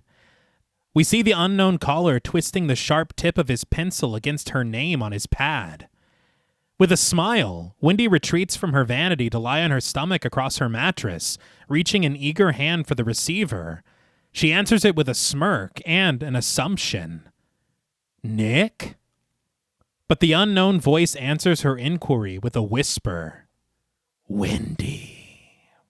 She suddenly appears uneasy when the voice asks with muted malice, "Do you still like to play games?" The caller stabs her name on his pad, an incensed Wendy scolding him before hanging up. "Oh, get lost, Lou." And meeting Lou, it's like, yeah, you probably Yeah. This seems on brand. But I'm like, God damn, this dude is getting nowhere with these kids. No. Yeah, that's what I'm saying. It's like, dude. It's like plan B. I don't know Not what I going was. the way you thought it was going to go. Not at all. But Wendy descends the steps for the front door where she meets the housekeeper, played by Beth Amos. She asks warmly if Wendy will be home for dinner tonight. But Wendy just snatches her bag from the housekeeper, giving her the old Aaron Stampler. How the fuck should I know? It's like, why are you so rude? It was really mean. I'm like, dude, these kids are fucking tripping, Yeah. dude. You kill one kid and then you fucking... As Wendy exits the house, the housekeeper looks on in silent disappointment. But when the phone begins to ring again, she steps into the living room to answer it. We never see the call, but I don't know if he's like, I think we got disconnected. Wendy, however, is long gone, tossing her things into the passenger seat of her bright orange Corvette convertible and peeling out of the driveway and onto the street. There is a statue of like a cherub in the lawn, and we linger on it for a moment. I didn't know if that was a reminder of Robin's tombstone Okay. because of the angel we saw in it. Right. Like this is hanging over all of them. Yeah. Thought that might be kind of neat. Huh. That is neat, but I think it's hanging over some people more than others. Yeah, that's fair. If I'm being honest. But we then find the teens standing outside of their lockers at Hamilton High School, Wendy fixing her makeup in a small mirror, while at an adjacent locker, Drew attempts to get very affectionate with Kelly, who smiles at his advances but slinks away from them playfully. Seeing them in a school setting now, I'm like, so are y'all like grand seniors or like great grand seniors? Hello, fellow children. Yeah. No, we'll meet Steve Buscemi in just a second. No, for real. Across the hall stands Lou Farmer, and I literally wrote, a super senior, played by David Mucci. David Mucci, he was in Renegades in 89, Unforgiven in 92, and Half Baked in 98. What? Oh, shit. Yeah. That's wild. Yeah. But even in silence, Lou appears to be trouble as he takes a drag from his cigarette. Further down the corridor, we find Kim walking with Vicky, played by Peta Oliver, the pair promptly joined by a joyous Jude, who rounds the corner to stand between them. Vicky comments that she missed Jude on the bus today, but Jude jovial announces that she didn't ride it, which Vicky obviously knows. But even more, Jude shares that she got a ride. An intrigued Vicky wonders, who with? But Kim cuts in, answering for Jude that that's none of Vicky's business. But she then steps right in front of Jude, asking for herself, who with? Jude answers vaguely that it was a guy, and as her friends keep pressing for a real answer, Jude suddenly bursts with excitement. I'm going to the prom! She clings to Kim's shoulders, just as Lou sidles up to them, and he snarks. Now I know why Kim won't go out with me. She likes girls. Kim counters that that's better than kissing an ashtray or a 50-year-old man. I'm just kidding. I was going to say, or the shop teacher. But as the trio steps away, Vicky directs them. Say goodbye, Lou.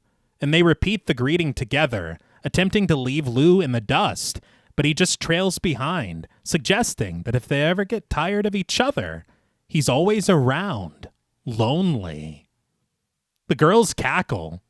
Lonely? But as they pass Kelly and Drew at her locker, the young man still trying to put the moves on her, Vicky can't help but snark. Poor girl must be exhausted. Look at how he has to hold her up. Look, Vicky's cool as shit. I think that we can all agree. The way he was following him at first, I was kind of like, oh, is he their friend? Or is this like, because he is just trailing behind them and like chiming in here and there. Like Yeah. playful. Yeah. Yeah. But then you learn it's like, no, not at all. Yeah. No. But they're like, bye. It's like, dude, when is the bye? When is going Yeah, I didn't understand. We hate him. Yeah. Wait, what? You do? But they continue down the hall, just as Kelly slinks out of the way of another attempted kiss, leaving Drew to plant his face right into the locker behind her. But Lou offers Kim's butt a stern slap, standing there, puffing his cigarette as the girls finally escape his persistent pursuit. Kim quips, "Go sit on it, ape." It's like, all right. Yeah. Sure. But fuck this guy. Oh, yes. Like, this Yeah. is, yeah.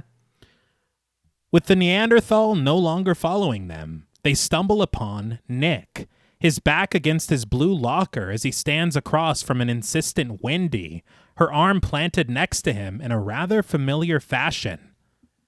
Nick attests, "Wendy, I never..." But Wendy just grins that yes, he did.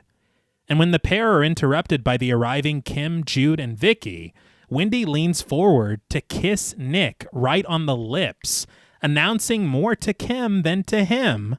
"See you later, lover." I have so many things. I have a lot going on in my brain. First of all, Wendy's bold as fuck. Yeah. But Nick, I'm like, he's just like, whoa, like I don't. It's like, no, fuck you two. Like I'm done with everyone. I'm done with both of them because you can't even be like, don't fucking touch me.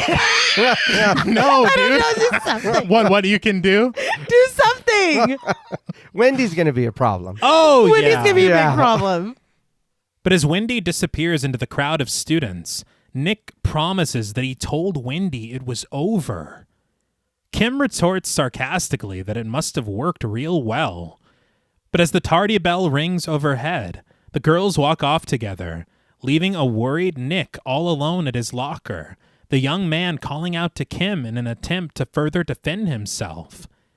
Jude and Vicky look over at Kim, who's flashing a secret smirk, and though she shushes her friends, Vicky alleviates Nick's agony, calling out that Kim is smiling, that she's got a big grin spread all over her face. That was funny. Yeah. Yeah. But I'm like, she took it a lot better than I would have. I'm not fucking playing with this game, whatever the fuck y'all are doing. Like, and we all know what happens when Nick and Wendy start playing games together. Oh my God. Yeah.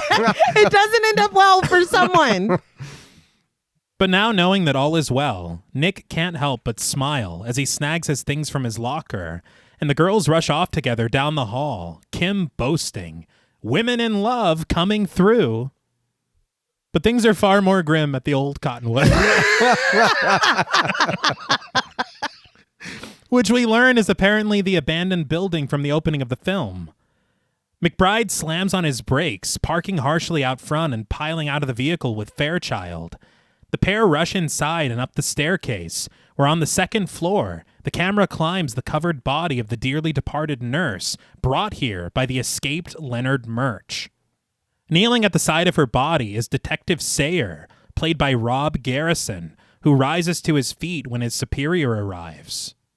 Rob Garrison. He was in The Karate Kid 1 and Part 2 in 84 and 86, and Iron Eagle in 86 as well. I seen that and I had to include because I know Ari loves Karate Kid. So. Yes. Sayer alerts McBride that he's already called the medical examiner, and he says that the meat wagon should be on the way, too. McBride asks if there's any sign of the nurse's car, and regretfully, Sayer answers that there isn't, but he's got an APB out on it. He retrieves a Polaroid from his coat pocket, which shows the uncredited nurse standing proudly at the side of her car, Sayer commenting that it shouldn't be too hard to find a beat-up VW. And it's very convenient that this photograph exists. Yeah. Because I don't know where the hell she carries it on her at all times. I was wondering the exact same thing. But Fairchild reaches for a shard of glass that he finds on the ground, its sharp point seeming to be stained a dull crimson. But McBride orders him not to touch that, as it could be the murder weapon. Fairchild steps away from it, sidling up to the officers, sheepishly asking if he can take a look at the nurse. And McBride allows it. But as Sayer unveils the victim beneath the blanket, the lieutenant winces sharply. Some butcher job, huh? Fairchild has to step away, gazing off at the property through the busted windows of the second floor. But McBride follows, acknowledging that now they know Murch is back in town. But the real question is why? Fairchild offers that McBride's guess is as good as his, and he posits, revenge? McBride wonders, against who? And Fairchild doesn't sugarcoat it. You?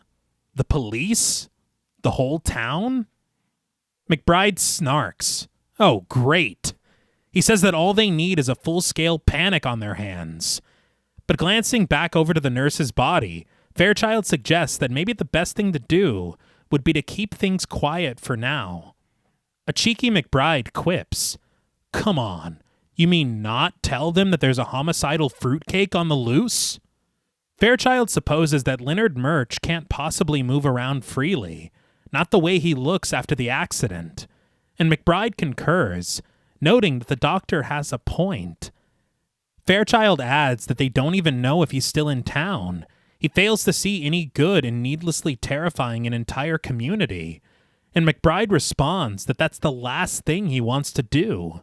So Fairchild advises, then keep it quiet. He says that if it is Leonard Murch, they should be able to pick him up before nightfall, and McBride just hopes that he's right. This scene is so puzzling to me. Yes. Yeah. Because at the start of it, it seems like they're on the same page, where he's like, hey, maybe we don't tell anybody. He's like, oh, you mean don't cause a full-scale panic? Yeah. And then he's like, actually, that's a great idea. That we don't. It's like, I thought you were on the same page already. I'm coming around, actually. But back at Hamilton High School, Kim is walking down the hall, but stops when she notices the empty auditorium, half decorated for prom night. A constellation of golden stars streak across the windows, and shimmering silver letters seem to signify the prom's theme. At this moment, the prom's theme appears to be, Welcome to Madness. Yeah. It's like, what the hell? Who's organizing that? But removing her jacket and leaving her purse behind, Kim ascends the steps leading up to the large and newly installed square of plexiglass that will serve as their dance floor. And assuming that she's all alone, Kim puts the plexiglass through its paces. She struts her stuff, busting a few moves which culminate in a couple of spins, her rhythmic rotations conveniently allowing her to miss the fact that someone is creeping through the curtain on the stage behind her. And we see that it's Wendy. Just take me out. Don't sneak up on me when I'm fucking tearing it up. Like, she was getting it. She was. So it's like, okay, was the dancing better here or with John Travolta? Ooh. It's definitely funnier with Travolta. Yeah, I was gonna say. Everybody else is like, what the hell are they doing? I Are don't we know. intruding? Yeah, what? Wendy switches on the spotlight, catching Kim in its bright beam and finally capturing her attention. She offers a slow clap and a sarcastic bravo as she steps out of the light and into Kim's line of sight. She asks, practicing for tonight? Kim admits that as a matter of fact, she was. He's like, yeah, obviously. Yeah, no shit. What else would I? What other occasion? I know. Wendy notes that practice makes perfect, and Kim is always so perfect. Kim counters that Nick likes her that way, which goddamn. No, she ate with that. She did. Now I see why they named that restaurant after her. Because she did eat. No, wait, Kim said that. Yep. Well, I'm sure there's a restaurant called Kim somewhere. Somewhere. You Yeah. know? It's fine. It's a great joke. She did eat with that. She though. did. She did. But Wendy reminds Kim that after tonight, everything goes back to normal. She says that Nick is king of the prom, and Kim just happens to be queen, but that's as far as it goes. Kim suggests that if that's true, Wendy really ought to tell Nick that. But Wendy warns, I'm telling you, okay? Unfazed, Kim just smirks. You seem a little anxious, Wendy. By the way, who are you going with tonight? Wendy retorts that it's not who you go with, but who takes you home. And she tells Kim to just wait and see. He's like, oh! I know. That in part did feel like a threat, though. Oh, yeah. But it's Yeah. like, okay, Kim doesn't have all the information, but Wendy does. Uh-huh. Haven't you done enough? Yeah, dude. Like, I would be the nicest fucking person Seriously. ever. Yeah. Especially to Kim. She's like, and I'll fix you too. It's like, hey, I just don't. two. Yeah. What the hell? What was that last thing you said? As Wendy makes her exit stage left, Kim is left all alone on the dance floor, scoffing a smile. So about Hamilton High School. Mm-hmm. Prom Night was shot at the end of August and the beginning of September in 1979, which you can imagine is probably the most difficult time to find a school to use as a shooting location. Yeah. But very thankfully, the producer's brother, Richard Simpson, who was the head of the Toronto production office, also used to be a teacher. And having worked in the school system in Toronto, he pulled some strings and called in a few favors to secure the location of the Don Mills Collegiate Institute. Okay. Even so, with these strings pulled and these connections, they were on an incredibly tight schedule and had to shoot all of the scenes in the school first so that the school could revert back to its normal environment Yeah. for the start of the school year. So everything that we see outside, the stuff in the apartments, anything that is not taking place within the school, was filmed during the remainder of the production schedule. Okay. So like most productions are, Prom Night was shot completely out of order Right. due to that necessity. Yeah. But they did say that this, of course, the school doesn't have a dedicated dance floor. This was added for the production. Right. But also they got kids that were going to summer school at this school to be the extras for the prom scenes that we see later. Oh, that's Okay, cool. yeah. That's really cool. I thought that was really neat. Pretty bad for the kids that didn't have to go to Yeah, I summer was school. going to say. Like, we did everything right and we don't get to be in prom night. But within a darkened room, the unknown caller sits at a desk, tearing his way through the pages of a yearbook. The yearbook, interestingly arranged with no real regard for the alphabet, allows him to rip through the paper, roughly removing the portraits of Kelly Lynch, Jude Cunningham, Nick McBride, and Wendy Richards. And beneath Wendy's picture is a guy with the surname Lee. And so it's just like, all right. It's fully on vibes, dude. Where do They you want look them? like Yeah. they look good next to each other. But he arranges all the photographs together with certainly sinister intent. He's got to think of something outside of those phone calls. That was not good. Kim, Jude, and Vicky cross through the cafeteria together, gushing about the transformed auditorium as they head for the lunch line together. But on the way, they encounter none other than Seymour, Vicky pointing him out to Jude and Kim as the hunk himself. Jude jokes that he might not be so good for her diet when she sees his stacked lunch tray, but when he turns to see her, Jude offers him a smile and sends him a kiss through the air for his lips to catch. They're cute. Yeah. I was like, what the hell? Yeah. I was honestly, I gotta say, I was surprised he's a high school student. Yeah, but Yeah. I'm surprised they're all high school. Yeah. But when she rejoins the girls in the lunch line, Lou suddenly appears behind them out of nowhere, wearing a ski mask. He steals Kim's attention away from her choices of chow, asking if she likes him better now. Kim supposes that it is an improvement, but Lou inquires, if you like it so much, why don't you taste it? He cinches his arms around her neck, forcing Kim forward to plant a kiss on her lips against her protests.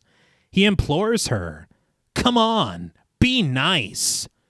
But Alex, sitting at a nearby table, lifts his eyes from his book and, incensed at the sight before him, rises with ire. He rushes over, seizing Lou by the shoulder and turning him around. He offers him a kiss of his own with the back of his fist. Lou staggers backward, leaving two uncredited toughs who I guess are his minions. Yeah. Because they are fucking attached to his hip. Every bully needs them. I mean, think about even the Simpsons. Yeah, you got Nelson and Yeah. then Kearney and They need their crew. yeah. Stelio was by Dolph, I himself? believe. And Dolph. Stellia. He Yeah. was alone. That's true, but he can handle his own. Yeah. Yeah. What about Louise? Well, yeah, What never that, mind. his little brother? It's still a backup. Brother, son, what the hell? Something, I don't yeah. remember. And Louise. And Louise. Yeah. That's all I remember. Me too. Sometimes you got to make your own crew, you Yeah. know? But he summons his backup to handle his light work. And as he holds a screaming Kim back, the boys descend upon Alex. And though Alex struggles against their advances momentarily, he handles them in a hurry, knocking one back into a stack of trays and flipping the other on top of a cafeteria table. But ever the opportunist, Lou slinks away from Kim, pounding a sucker punch right into Alex's kidney from behind. Uncalled for. Yeah. I'm like, are there any fucking teachers in this school? Yeah, I'm a little confused. I understand, like, they know that it's Lou. He goes over there with the stupid shit and the mask or whatever. Dude, Alex sees him and then he's like, oh, no, you know, I'm going to go. Then these dudes come out. I was because I'm like, why are they jumping him? Who the fuck are these kids? I was like, don't where even did know. you guys come from? They didn't even get credits in this film. Yeah, no, So- yeah. I have no idea. They're the standard issue cronies. Oh. Yeah, I Gotcha. get Every it. bully gets but them. they came out of nowhere, and we're just seeing them. Were they hiding in the potatoes or something? Yeah, jumped out from behind Exactly. the fucking counter. They're They waiting work for their here. Yeah, yeah. But also, I'm like, what is with all the non-consensual kissing I don't happening at the know. school? Yeah. And nobody's like, they're just like, oh, the kids, whatever. Like, Yeah. I'm waiting for the reinforcements to come Right. in. Alex sinks to the floor in debilitating discomfort. But just as Lou lowers himself to Alex's level to continue his attack, he's promptly pulled off of the younger man by an uncredited administrator and a teacher played by Arden Bess. Finally. Yes. Yeah. Kim rushes to her brother's side, cradling him in her arms as he groans in pain. A very interesting visual that we will return to. But Alex is lifted to his feet as the administrators unmask Lou, revealing him to be Lou. It's like, yeah, dude. Of course it is. Yes. Yeah. You know, that also is foreshadowing for the rest. Yeah. That's good. The mask comes off and you're like, Yeah. Yeah. Right? Lou insists that Alex started the whole thing, but Kim defends her brother, insisting that Alex was just trying to help her. But despite this defense, Alex and Lou are shuffled off to the principal's office. The administrator literally says, "You better come with us to your father's office." Lou's like, "Oh." I wonder how this is going to go. Yeah. Vicky rushes over to Kim to check on her, Kim sighing that she's all right when asked, but turning to watch as her brother is ushered off with the bully. But elsewhere in the hall, a persistent Wendy walks with Nick, her ex-boyfriend reiterating, "It just didn't work out, Wendy. Why can't we just leave it at that?" Wendy rebuts that she doesn't want to leave it at that. But leaving her all alone in the hall, Nick retorts, "Well, I do." As he walks away from her, Wendy calls out that Nick blew it. But passing by her on the way to the principal's office are Alex and Lou. Wendy asks for Lou, the bully snarking that he's on his way to an appointment. But clearly cooking something up in her mind, Wendy tells Lou that she'll wait for him. And it was very cool of the administrators to let him stop and have this conversation. Yeah. It seems important. But in the principal's office, Mr. Hammond rushes off the phone from his wife, assuring her cryptically that they'll be there within the hour. But before he can continue, Mrs. Hammond hangs up on him. Mr. Hammond lowers the receiver to the hook just as the teacher brings Lou and Alex into his office. Lou strikes an antagonistic pose, leading an agitated Mr. Hammond to ask, "You again?" The teacher explains that they were brawling in the cafeteria, both of them, and he hands over the mask that Lou was wearing to the principal. Mr. Hammond excuses the teacher from his office, assuring him that he'll handle it from here. And as soon as the teacher leaves, he tosses the mask onto his desk, demanding an explanation from the boys about what happened. Lou offers his side. "Look, all right, I was just fooling around with this girl." Alex elaborates that it was Kim, causing Mr. Hammond's eyes to slightly widen, though it seems that he attempts to remain impartial for the moment. For the moment. He bids Lou to continue. The bully says that that's when Hammond's son belted him.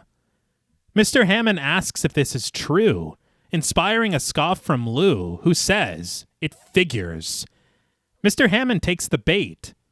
Figures what? That I'd take it easier on Alex because he's my son? Well, you're right. It's like, what? Yeah. I laughed. At least he's honest. Yeah. That's my baby boy. It's like, "Are you okay, baby?" Kisses his cheek. Lou's like, "I'm fucked." Yeah. No. That's so funny. He admonishes Lou as nothing but a disgrace to this school and this community, suspending him indefinitely and ordering him out of his office.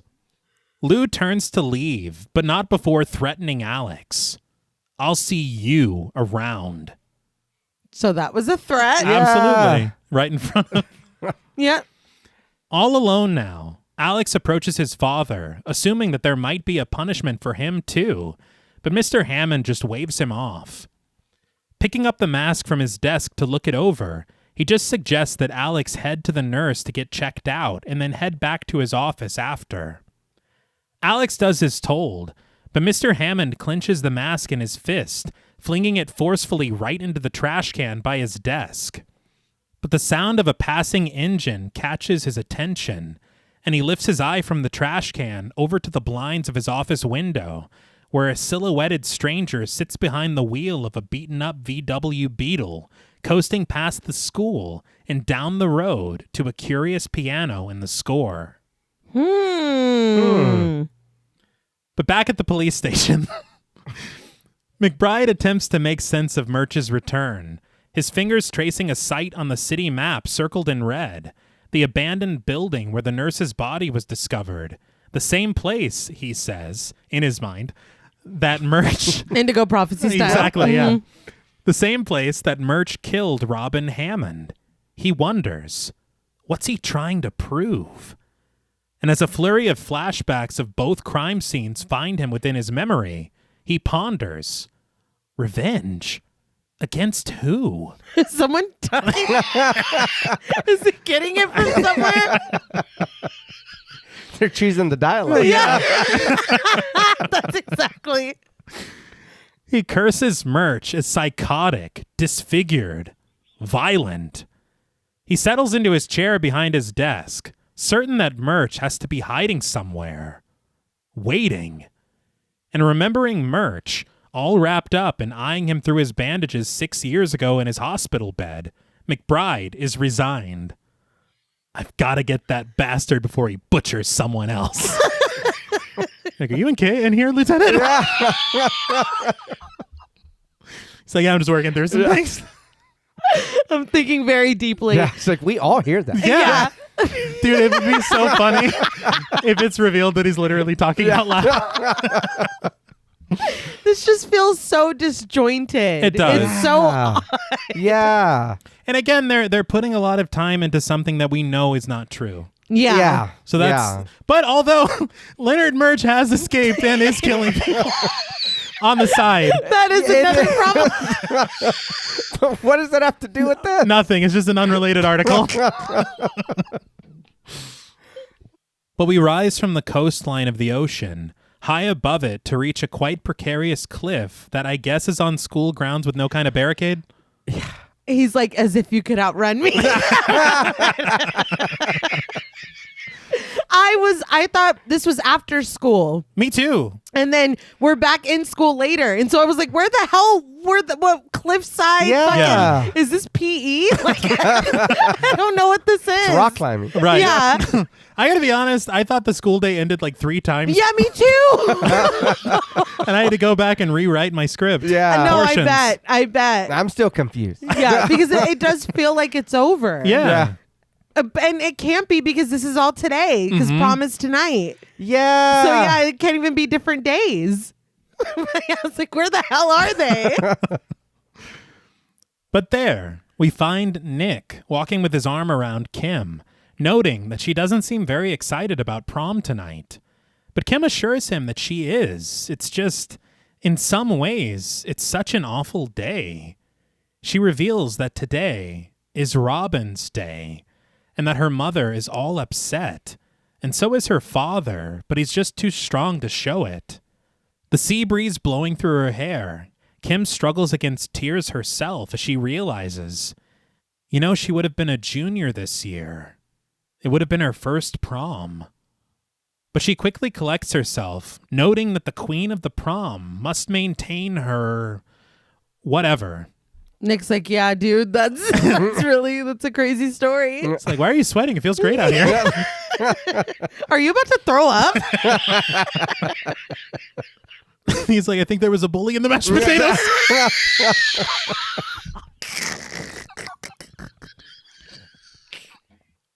But stopping to stand directly in front of her now, Nick offers an earnest confession. I love you. You know that? The score rises romantically as Kim returns Nick's affections, the pair wrapping their arms around each other. But when they return to rest at arm's length, Nick tells her something that he sincerely wants her to know. Robin's death. He remembers it, and he's always felt really sorry about it. We return to flashbacks of Nick and the others encroaching upon the cowering Robin, chanting in unison and sending her creeping backward towards the second-floor window, as in present day, Nick insists that he knows what Kim must be feeling. As Robin crashes through the glass, falling to her death within this terrible memory, Nick struggles to find the words. And before he can, the school bell rings, interrupting the conversation. Kim kisses him sweetly, telling him that she has to go. And as she makes her way back toward the school, Nick just gazes over the cliffside and out into the endless ocean. This is another pet peeve of mine, just in anything where it's like, there's something I really got to tell you. Oh, hold on 1 second. Like, let me answer this text real quick. Yeah. Wait, what were you saying? Nothing. It's like, dude, You can still... He Yeah. had something very serious to say. I know that the bell just rang, but you already got to hike back to campus. Like, you're going to be late. I don't know. It was just annoying because the subject matter that we're talking about, I don't know. He was about to say something big. Oh, yeah. Yeah. It's just annoying. Unless, maybe she didn't want him to tell her. Exactly. Because she's got plans. Right. I'm telling you, man. But, I think there's a rewrite in here. Yeah, it might be a little more interesting. Somewhere off campus, Wendy whips her Corvette into a parking spot at the drive-in with Lou riding passenger. Lou compliments her car, the pair catching the eye of a car hop played by Pam Henry, as well as the other patrons. We follow behind the car hop's butt as she walks over to Wendy's car, leaning over the windshield to take their order. Lou is initially hesitant to order at all, admitting that he doesn't have any money. But once he learns that he doesn't have to pay, he's like, 55 burgers, 55 fries, 55... He kind of does.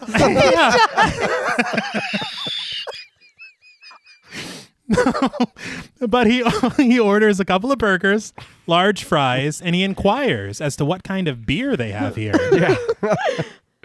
The car hop reminds him that this is a drive-in, not a bar, prompting Lou to ease up, ordering a Coke instead, one for him and one for Wendy. But Wendy corrects his order. A small Diet Coke, please. I was curious, and I was like, when did Diet Coke come out? Diet Coke was introduced in 1982. This film was made in 1979. I was like, what the fuck is going on? Huh. Is this a glitch in the Matrix? What the hell? I don't know what's going on. So she invented Diet Coke Like, that's a good idea. You guys seen Prom Night? All right. on the set of Prom Night? And then she wrote Twister? Yeah. This woman's a fucking genius. Yeah. In this car, in this scene, and I'm not purposefully trying to continue bringing up Travolta. Right. But are they not giving Billy and Chris from fucking Carrie? Yes. Like 1,000%? Yeah. I will say I was watching interviews with Paul Lynch, the director, and he said, he's like, I want everyone to know that personally, I never watched Carrie before we made Prom Night. And I'm like, well, it was fucking one of yous. Yes. Yeah. Somebody did. Because it's very clear. It's, Somebody the did. overlap is it's impossible to say. Yeah. And it's prom night and they're plotting. The only thing missing is her giving him the old dinner in the fucking car. That's it. Well, hold on. Dude's not very handsome either. Let's hold on. Travolta, let's not. You're like, and he's not beautiful. Yeah. Old Travolta's. Come It's on. like we're missing a couple things. Yeah. Hold on. All right. But at her small order, the car hop confirms. That's it? And Wendy says that it is. And so the car hop heads off for the kitchen, Lou checking her out as she goes.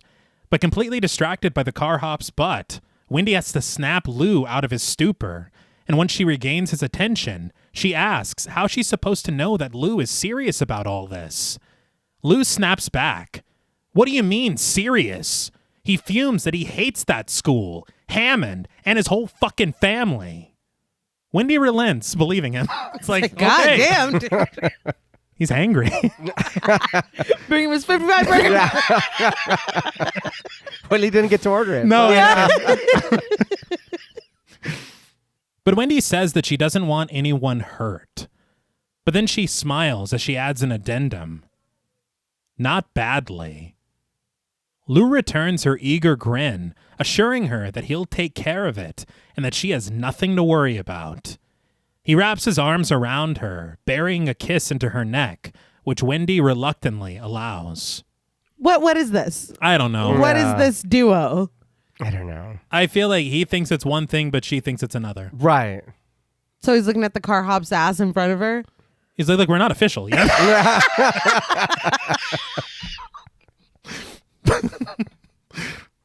But back at Hamilton High, after tennis practice, Kim and Vicky step off of the court and onto the sidelines together, where Henry Ann, their gym teacher, played by Melanie Morse McQuarrie, reminds Kim to be at the auditorium at 3 o'clock for rehearsals. But on their way to the locker room, the girls pass Mr. Sykes, who uses a grabber to pick up the errant pieces of trash littered across the lawn. Vicky teases, "Mr. Sykes, this is just for you." She promptly turns around and drops trow, showing her bare ass to the groundskeeper. Vicky! Yeah. Henry Ann gasps at the tennis courts, scolding Vicky for her indecency, ordering her to come here this instant. And Jude, too. It's like, what did Jude do?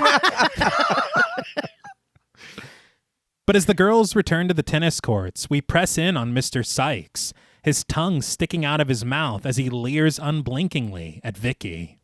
Gross. Yeah. But in the showers, Kelly confides in Kim that she's not like the other girls, and that Drew probably needs someone like Vicky who will give him what he wants. Kim just steps out of her stall, offering Kelly a towel as she shares that Vicky says that life is more talk than action, and besides, Drew wants Kelly, not Vicky. Kelly understands, but she worries that if she doesn't do it with him, Drew will find somebody else who will. Kim answers, "So? Let him." That part. Mm-hmm. But this isn't what Kelly wants to hear. She'd die if he did. Very interesting. Mm. But removing her shower cap, Kelly changes the subject. What about Kim and Nick? She wonders what happened when he asked her to the prom. But as they gather at her locker, Kim smiles. Who says I didn't ask him? The pair share a laugh, but Kim's smile falters when she spies Wendy glaring at her from across the locker room. Get a fucking life, dude. Please. You just had off-campus lunch Yeah. with your small drink that doesn't exist. You're time traveling. You got enough going on. Wendy misdirects her anger at Melanie, her friend, played by Sonia Zimmer. But when she turns back to her locker, she discovers something taped to the inside of the door. It's her yearbook photo, ripped raggedly from its rightful page and placed there for her to find. Assuming Melanie to be responsible for some reason, she charges, "Is this supposed to be funny?" Melanie insists that she didn't do it, but Wendy tears it from the tape, crumpling it into her palm and admonishing all of them as idiots. So whoever this is in the school. Yes. Yeah. And somehow So that's a clue. you would think someone would have to have access. Mm-hmm. But Melanie follows Wendy out into the hall, still attempting to convince her of her innocence, but they leave Kim and Kelly all alone to laugh. Kim then steps away from her locker, checking her makeup in a nearby mirror, as Kelly lingers behind when she finally decides, "I think I'll let Drew do it." Kim snarks, "Let him? Now that would be interesting." Kelly counters that Kim knows what she means, and Kim admits that she just can't believe it. But a loud clatter in the neighboring locker room startles the girls, Kim guiding the fearful Kelly by her hand over to investigate, the much braver Kim calling out, "Hello?" as they enter the room. We spy them through the now shattered glass of the locker room's mirror, their reflection distorted as they approach it cautiously. Kelly wonders who could have done it. And unable to offer an answer, Kim suggests that they step outside to try to find the culprit. They open the locker room door, the camera panning across the parking lot and finding nothing but asphalt and unoccupied vehicles. Their search seemingly fruitless, Kim and Kelly return to the locker room, Kelly wondering why someone would do something like that. But Kim is too distracted to answer, her eyes tracing a vacancy within the shattered mirror and drawing Kelly's attention to it. A long, jagged shard of glass has been taken. Uh-oh. Yeah. Made me think of Breaking Bad with that plate. Oh my God. So good. But now fully dressed, Kim rushes out of the locker room, where she finds Mr. Sykes standing on a stepladder in the center of the hall, repairing an exit sign that hangs from the ceiling. She eyes him suspiciously, picking up her pace as she glances over her shoulder and back at the oblivious groundskeeper as she makes her way down the hall and over to the auditorium, a little late for her rehearsal. Henry Ann directs traffic, ordering Weller, played by David Bolt, who stands on a stepladder near the entrance, to hang his decorations a little higher. And it's there that we discover the prom's properly displayed theme. Welcome to Disco Madness. Okay, that's All right. that's better. Yeah, that's What a difference a word makes. No. It's interesting. There is like a piece of decoration that divides Welcome from Disco Madness, and it looks a lot like that missing shard of the mirror. Ah. But Henry Ann turns to face the arriving Kim, noting that she's glad that she could join them. She leads Kim over to the dance floor, nearer to the stage, calling out to Alex through the curtains and instructing him to take on the role of Mr. Hammond for the rehearsal. Alex seems to deflate at the thought of playing his own father, but Henry Ann moves right past this, guiding Kim and Nick down the long runway and into the backstage area to stand together within the wings. But somewhere along the way, she loses sight of Nick and calls out to him impatiently. And just then, Nick lurches out of the darkness, cinching his hands playfully around the back of Henry Ann's neck, startling the shit out of her. And he grins that it's a scary place. What the fuck? Yeah, I about right here, I'm like, man, a lot of the men in this movie suck. Yeah. It's like, Yeah. don't, it's like they're just tropes on top of tropes of stupid shit. It's like, come on, man. And it's like, how familiar are you? This is a teacher. Yeah. And I'm like, this poor woman's just trying to hold everything together. Aw. Like, Yeah. I don't know. I was getting annoyed and I felt bad for the teacher. Yeah. She's like, who was second place for prom king? You're out. But Henry Ann promptly scolds him. Look, you're going to be standing up there tonight, and if you don't know what to do, you'll look the fool. She forces him over to the other side of the stage, cueing Alex to play the announcement tape as we spy the prom king and queen in two separate split diopter shots backstage. It's like, yeah, you were watching Carrie. Just saying. I Yeah. know. Yeah. But to great fanfare, the golden curtains part, revealing Kim and Nick, their arms linked as they descend the runway, a muffled voice on the speaker aggrandizing the couple and their many academic accomplishments and aspirations. They crack jokes to each other, all smiles as they continue down their path. But unbeknownst to them, Wendy and Lou stand at the curtain's edge, peeling it back to peer at them with a pair of sinister smirks. You got the pig's blood, right? But once Kim and Nick reach the end of the runway, Henry Ann directs Alex to present the pair with imaginary crowns. And though he initially balks at Henry Ann's instruction, Alex offers a reluctant kiss on his sister's cheek. When Henry Ann prompts, "And the king?" Alex is like, "I have to kiss the king?" But Henry Ann settles for a handshake, and the young men oblige. Alex steps aside, allowing Kim and Nick to saunter over to the center of the dance floor, Henry Ann commanding them to wait for their cue and the spotlight before they share their dance. She smiles sweetly at the couple, assuring them that it will be beautiful. and several minutes long. Yes. And extended. But with the rehearsal complete, the strings in the score hum suspensefully as we spy Mr. Sykes' reflection through the mess of shattered glass in the locker room. He sweeps it slowly into a pile, lifting a shard from the stack and peering at it a moment before tossing it into an empty box. But Kim exits the auditorium all alone, the sound of this collected glass unnerving her as we trace her trek back to her locker, the young woman stopping each time that Sykes adds more glass to his collection in the box.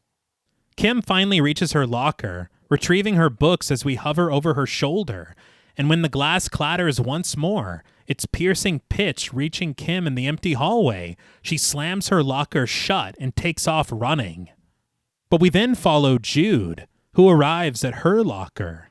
She glances over her shoulder across the vacant corridor as she wrenches the door open, only to discover her yearbook photo hanging inside.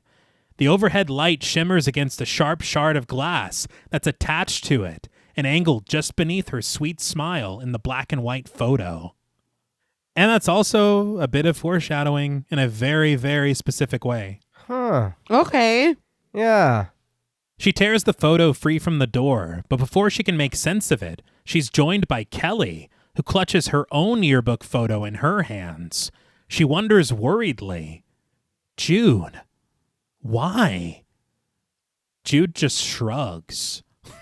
It's like their compartmentalization is on Yeah. Teach me. Yeah. You'll be surprised at how much this never happened. But we then settle into the back seat of a police cruiser, a pair of uncredited officers calling into the lieutenant as they coast through a parking lot in an organized search. They explain to their superior that they've got checkpoints on all the main roads, and the other units are covering the streets, plazas, and nearby garages. They assure him that if a blue VW is still in town, they'll find it. But from his office, McBride requests one more thing. He wants all units to double-check the whole area around the high school. And upon receiving confirmation of his order, McBride rushes off the phone, glancing over at a city map at the side of his desk and checking the time on a clock that hangs above it, discovering that it's ticking closer and closer to prom night. But resting in her bed on the telephone with her shirt open, Wendy teases, "What am I wearing now?" But realizing that the caller is inquiring about what she'll wear tonight, she just chuckles that he'll see soon enough. But more importantly, Wendy asks if everything is all set, because it better be. She doesn't want Kim to ever forget this night. Satisfied with Lou's answer on the other end, Wendy hangs up the telephone. But at the Hammond residence, Kim sits at the vanity in her bedroom, all dressed up for prom, in a delicate pink gown and a sheer wrap, applying her makeup for the evening. But she's soon interrupted by her mother, who combs through a small cosmetics case. She asks her daughter if she remembers that dark red lipstick that she likes, asking if she took it. Kim insists that she didn't and that she hasn't seen it. We understand by the end of the film what happened with this lipstick, but it still doesn't make all that much sense. It doesn't. I think that even if you just added the line of, it means a lot to me, I don't want to lose it because your sister always used to take it from me. Right. Or I always used to have to find it in her room, or she always used to wear it, or she liked to put it on me, or like something, like anything to tie back to the matter at hand, because I don't get it. Yeah, I don't either. The only thing I can think is like a frame up job, but it's like, right. but why would you do that though? That's a great question. Like when we find out who it is, why would you do that? I don't know. If that's if crazy. that's even what we're doing. Yeah. I don't know. Because it feels like, like what? Uh-huh. And it just goes nowhere, but doesn't go nowhere at the same time. It's just unexplained. Because it's clearly intentional. Right. Yeah, or else you guys didn't have to write or film this part. You're right. It wasn't part of the story. But Mrs. Hammond sighs deeply, sorrowful that everything always has to happen at the last minute. She says that she remembers leaving it on the dresser, continuing her fruitless search through the case. But Kim calls out to her, telling her that she already looks great. Her mother collects herself, returning the compliment swiftly before departing. "You look lovely, dear." Kim accepts this compliment before exhaling a deep sigh herself and resting her head in her hand. But a silhouetted stranger watches from across the street as Mr. Hammond guides his wife outside and into the passenger seat of their sedan. Climbing into the driver's seat himself, the couple back out of their driveway and speed down the street, just as the stranger slinks out of his vehicle and stalks his way through the dark and over to the front door of the Hammond's house. Not seeing the car, and of course the person being a silhouette, it's revealed in like 5 seconds who it is. Yeah. But are we supposed to think that it's Leonard Murch? Oh yeah, probably. Okay. I'm not gonna lie. As we're progressing, I keep You forgetting forgot? about Yeah. it. Yeah. Oh I no. keep forgetting about it. Right. Yeah. I already have. It would honestly make no sense for him to show up here at the only house he didn't call. Yeah. Yeah. And honestly, if you're really trying to get away with something, maybe you should call the Hammond house. Yeah.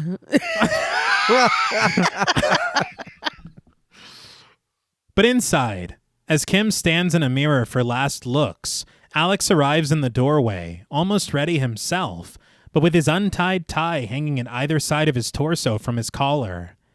Kim turns to face him, asking for his opinion on her outfit. Alex compliments that she looks amazing, snarking that she almost looks like a woman. It is a very mature prom dress. Yeah. Yeah. I just wanted to make note of that. This inspires a laugh and a half-hearted thank you from Kim, but she then asks if he's going to put on her pearl necklace for her or if he's just going to stand there and leer. Alex answers, "You're my sister. I'll leer." I feel like it would have been a lot less creepy if you just put on the necklace for her. Yeah. What the fuck was that? Yeah. I don't know. I don't know. I'll put on the necklace myself, actually. Yeah. Actually, get out. But at Kim's insistence, Alex crosses through the room and heads over to her to help, Kim teasing him all the while with her perfume. Smiling, Alex begs her to stop it, telling her that he smells just like the ladies' room. Kim wonders how he would know that, joking that of course he knows everything. That's very interesting, potentially. Uh-huh. Because it's like, where the fuck was that mirror shattered? Yeah. Yeah. In the ladies' room. Mm-hmm. And we're putting shit in lockers. Yeah. But the doorbell rings, Kim announcing excitedly that he's here. The pair banter back and forth in faux royal accents, with Alex exiting to answer the door at Kim's request with a, "Yes, m'lady." And a little while later, we find Nick waiting for Kim in the living room in his light blue tuxedo, his arm resting on the mantel as he stares intently into Robin's photo that rests there beneath a vase of red roses. He's so lost in thought that Kim's entrance at the top of the staircase startles him. All dressed up with somewhere to go, Kim greets him warmly, and upon laying eyes on her, Nick can't help but comment, "God, you're beautiful." Kim thanks him for his compliments and her corsage as Nick makes his way over, leaning in for a kiss as he tells her, "It's no match for you." But as they head to the front door together, Nick takes one last look over his shoulder at Robin's photograph, her small face smiling at him in black and white, the weight of his memory hanging heavy over the evening. Hey, why are you staring at that picture of my sister? Yeah. It's a great question. But at the Richardsons' house, Wendy settles into a seat on her couch in a shimmering red gown, lighting a smoke as she waits impatiently for Lou. Now we can name the restaurant after her because she is eating. Yes. Yeah. I was like, okay, she looks great. Yeah. She checks her small watch, and disappointed at his tardiness, she tosses it aside in frustration. But through the window, she hears the loud screeching of tires as a car pulls up outside, its horn honking to alert her of his arrival. The housekeeper enters the room in shock, demanding to know what that is. But Wendy just gathers her things, rolling her eyes, and offering a simple answer as she makes her exit. My date. The housekeeper snuffs out Wendy's discarded cigarette as the young woman steps outside. So, you know what? Maybe the housekeeper's the killer. And she'd be fucking justified. Yeah. But once outside, Wendy can't hide her annoyance when she finds Lou behind the wheel of his beaten-up Plymouth Fury, still wearing the same clothes he was in earlier, with his 2 uncredited toughs sharing a bottle of liquor in the back seat. Wendy demands to know where Lou's suit is, and exhaling a puff of smoke into the night air, he tells her that it's in the trunk and not to worry about it. He climbs back into the driver's seat, hesitating a moment and rolling his eyes before he unlocks her door for her to sit next to him. Once she does, she casts her irritated eyes to the men in the back seat, prompting Lou's agitated explanation. Look, the guys needed a ride, okay? Wendy wonders if the guys could have gotten a ride with someone else, but Lou, taking a gulp from the past bottle of whiskey, assures her that it's better like this. Yeah, this is a great idea. Yeah, you seem like a very bad crime partner. I'm not regretting this at all. He lets out a refreshed before offering the bottle to Wendy, who obviously refuses. Lou responds annoyed, telling her that they're gonna party and reminding her that this whole thing was her idea. She's like, not this part. Yeah. When Wendy's only response is her silent stare, Lou settles the bottle into his lap, shifting gears and revving his engine, offering an offhanded compliment. Anyway, you look terrific. He zooms right out of the driveway, taking off and crashing right through a metal trash can that was left on the curb, scattering its discarded contents across the lawn. Come on, man. Just nothing he does right. No. Right. I can't even say it. I'm so incensed. But in his darkened room, the unknown caller peers down at his shredded copy of the yearbook, the torn portraits revealing Lou's big dumb face on one of the pages beneath. I was like, the photographer wasn't like, let's do another one for safety. Yeah. Like, really? Like, just get out of here. Yeah. The camera rises above the yearbook to center on the rotary telephone across the table, pensive piano playing in the score to accompany the sight of it. And as an ominous organ hums beneath the piano, we settle outside of Hamilton High School, gliding over the shadowed greenery outside and heading right into the empty halls, the vacant staircases, locker rooms, and lowly lit liminal spaces before finally reaching one of the doors at the far end of the corridor, its handles chained shut and secured with a padlock. It's got to be a fire hazard. Yeah. Like, what the hell? Yeah. But the upbeat tempo and driving beat of a disco track suddenly fades in, and we return to the auditorium, now fully decorated for prom night, a sea of well-dressed students blissful beneath the brightly beaming and colorful lights hanging above them. They crowd the dance floor, grooving to the music provided for them by Alex, who stands at the DJ booth on stage, wearing a pair of headphones and surveying the prom-goers before him as they mix and mingle, cuddle and kiss, and most importantly, dance. Kelly takes to the dance floor with Drew, wearing a pristine white gown, and we pan past the surrounding staff, where Henry Ann seems to be feeding Weller an hors d'oeuvre, which good for them, I guess. Yeah. But through the flashing lights, we find Kim and Nick crossing through the threshold and stepping right into the music, this milestone, and this momentous occasion. Kim takes it all in, her eyes widening with wonder, and just behind her, we see Jude arriving with Seymour, the well-dressed pair walking arm in arm on their way over to Kim and Nick. Bathed in red light, Jude greets them, introducing the pair to Seymour.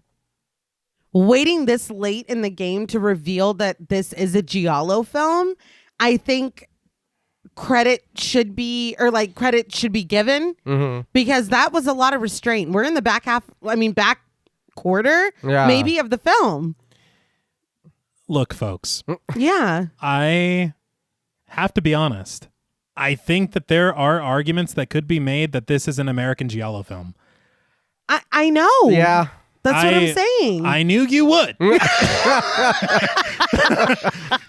But if you look at it, there's a lot of shots of the killer. It's a mystery. The killer with black gloved hands. The detective element, the mystery and the whodunit at the center of it. Right. And artful murders. And colorful light. Specifically red. It's the twist. Yeah. Raspberry lighting.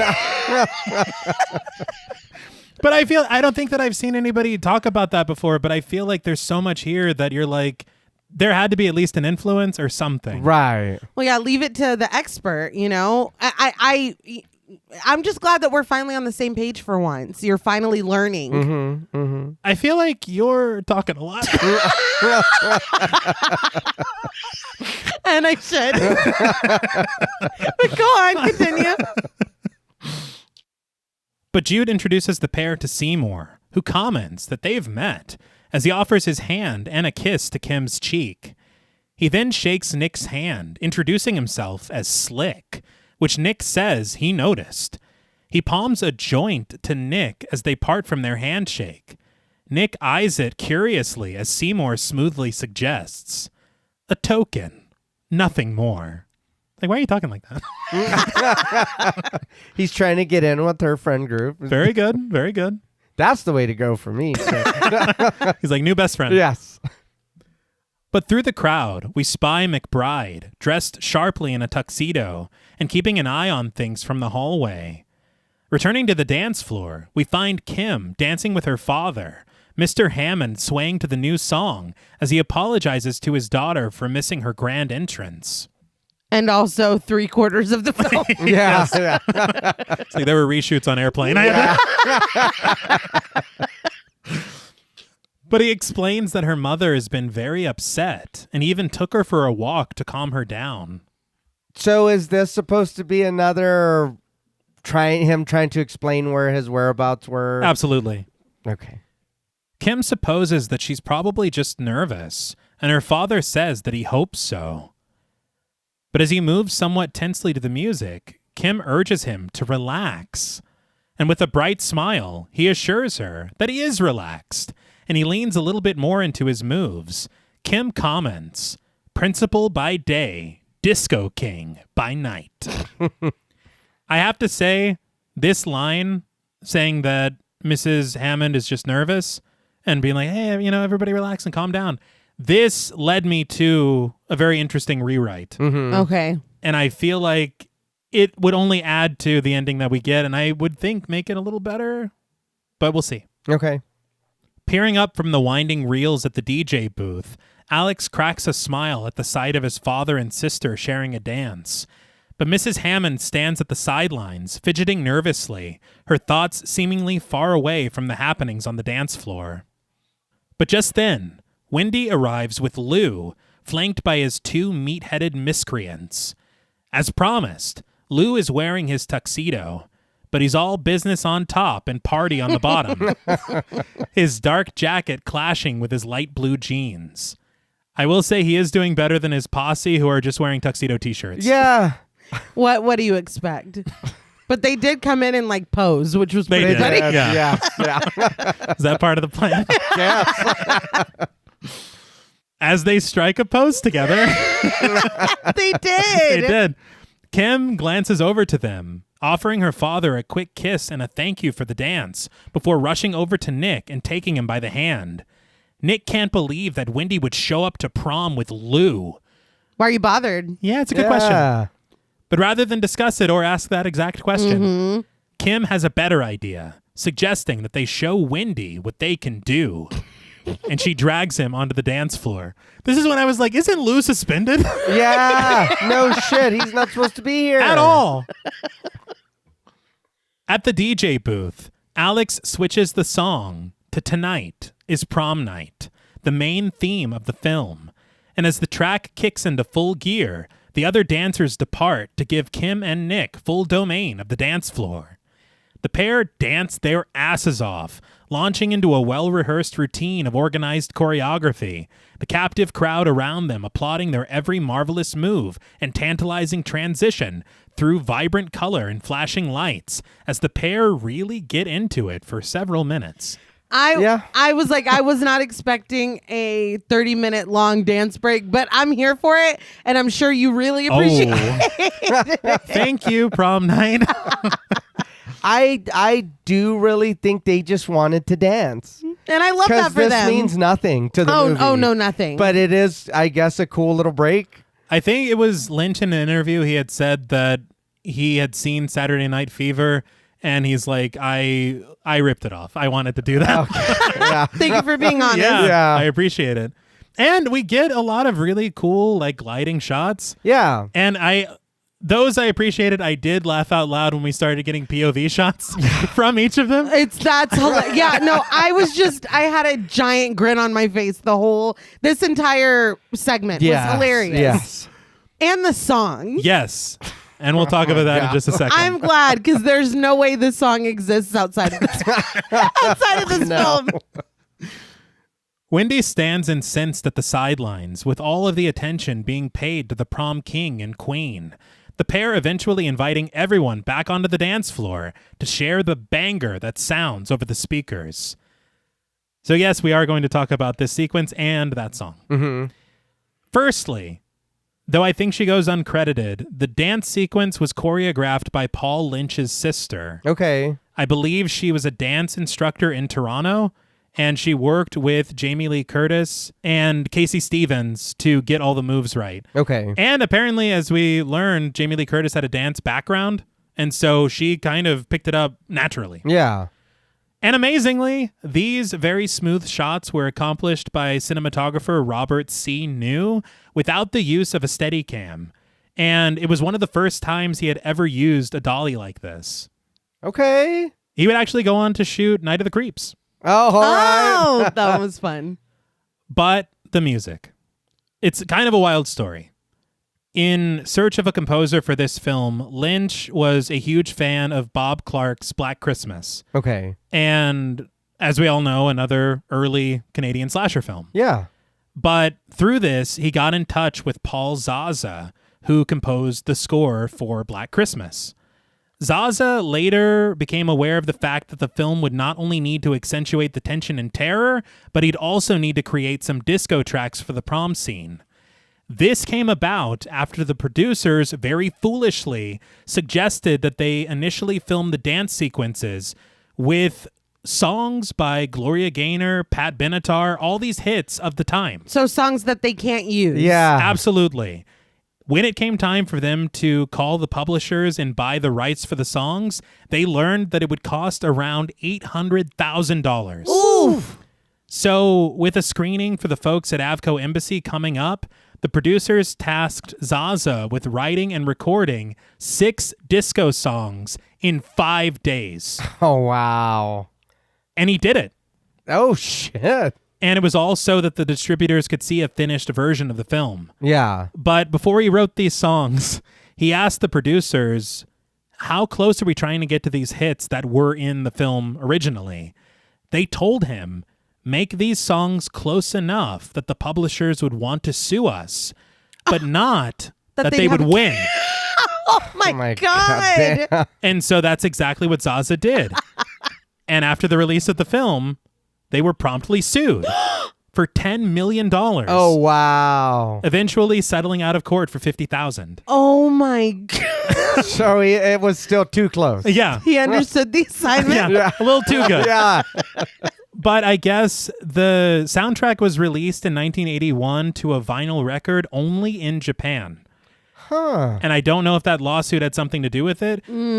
But I think it took, if I'm not mistaken, about 40 years for it to officially be released in the United States and Canada. Yeah. And so it is available, but it took fucking forever.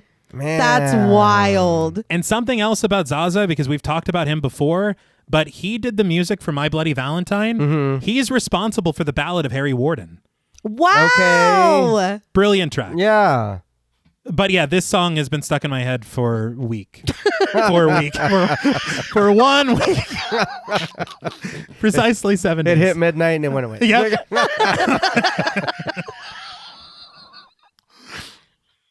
But out in the hall, McBride places a call to check in with his subordinates. He asks, McBride, anything? For some reason, the subtitles have him saying, big ride. Anything? I'm like, that is not what he said. Sometimes it's like they don't even try. No. And I'll be honest, here, I barely remembered again that there was some kind of killer or something. Right. I had already forgot, and like I wasn't even paying attention to it. Then he's on the phone, and I was like, oh, yeah. That's right. Yeah. The voice on the other end has nothing to report, much to the lieutenant's dismay. McBride answers that he'll check in later, hanging up the phone with a deep exhale. But in the bathroom, Kim gathers at the sink with Jude and Vicky, reapplying her makeup. Jude jokes that she thought Wendy might explode, with Vicky snarking that in that dress, it wouldn't take much.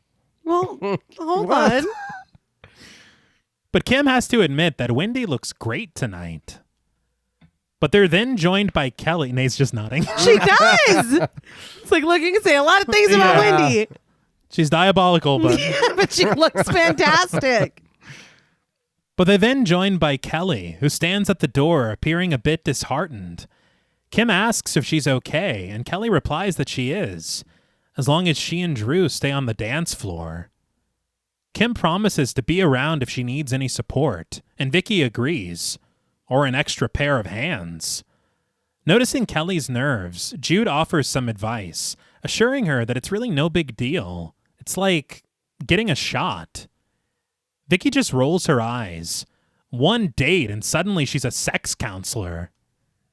As the rest of the girls leave, Kelly lingers behind, inspecting her reflection in the mirror, and with a heavy sigh, she seems to have made up her mind.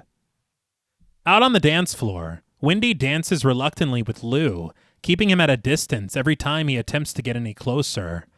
Her eyes scan the crowd in search of Nick, and as soon as Lou turns his back, really getting into the music, Wendy steps away, leaving him to discover far too late that his date has disappeared. But we then find Kelly and Drew all alone in a lowly lit locker room, the pair getting all hot and heavy atop one of the benches. Drew lowers Kelly onto her back, her bodice slipping down to reveal her breasts. Drew continues kissing her feverishly, his hand sliding up the hem of her skirt to reach for her panties. But just before he can take things to the next level, Kelly rises sharply from his embrace, firm in her decision that she can't. Drew protests that he wants her so bad, but Kelly is more than content to just continue kissing. As they do, however, Drew reaches down, and we hear the harsh sound of his pants zipper unraveling. He reaches his arms around Kelly, pressuring her and forcing her downward until she tears herself away from him, refusing. Drew furiously charges. "What are you, some fairy tale princess?" Kelly begs, "Drew, please." But Drew just zips his pants and buttons his shirt, seething. "If you don't, I know plenty who will." Kick him in the dick. Yeah. Kelly sits stunned at Drew's audacity, unable to mutter a word as he heads for the exit.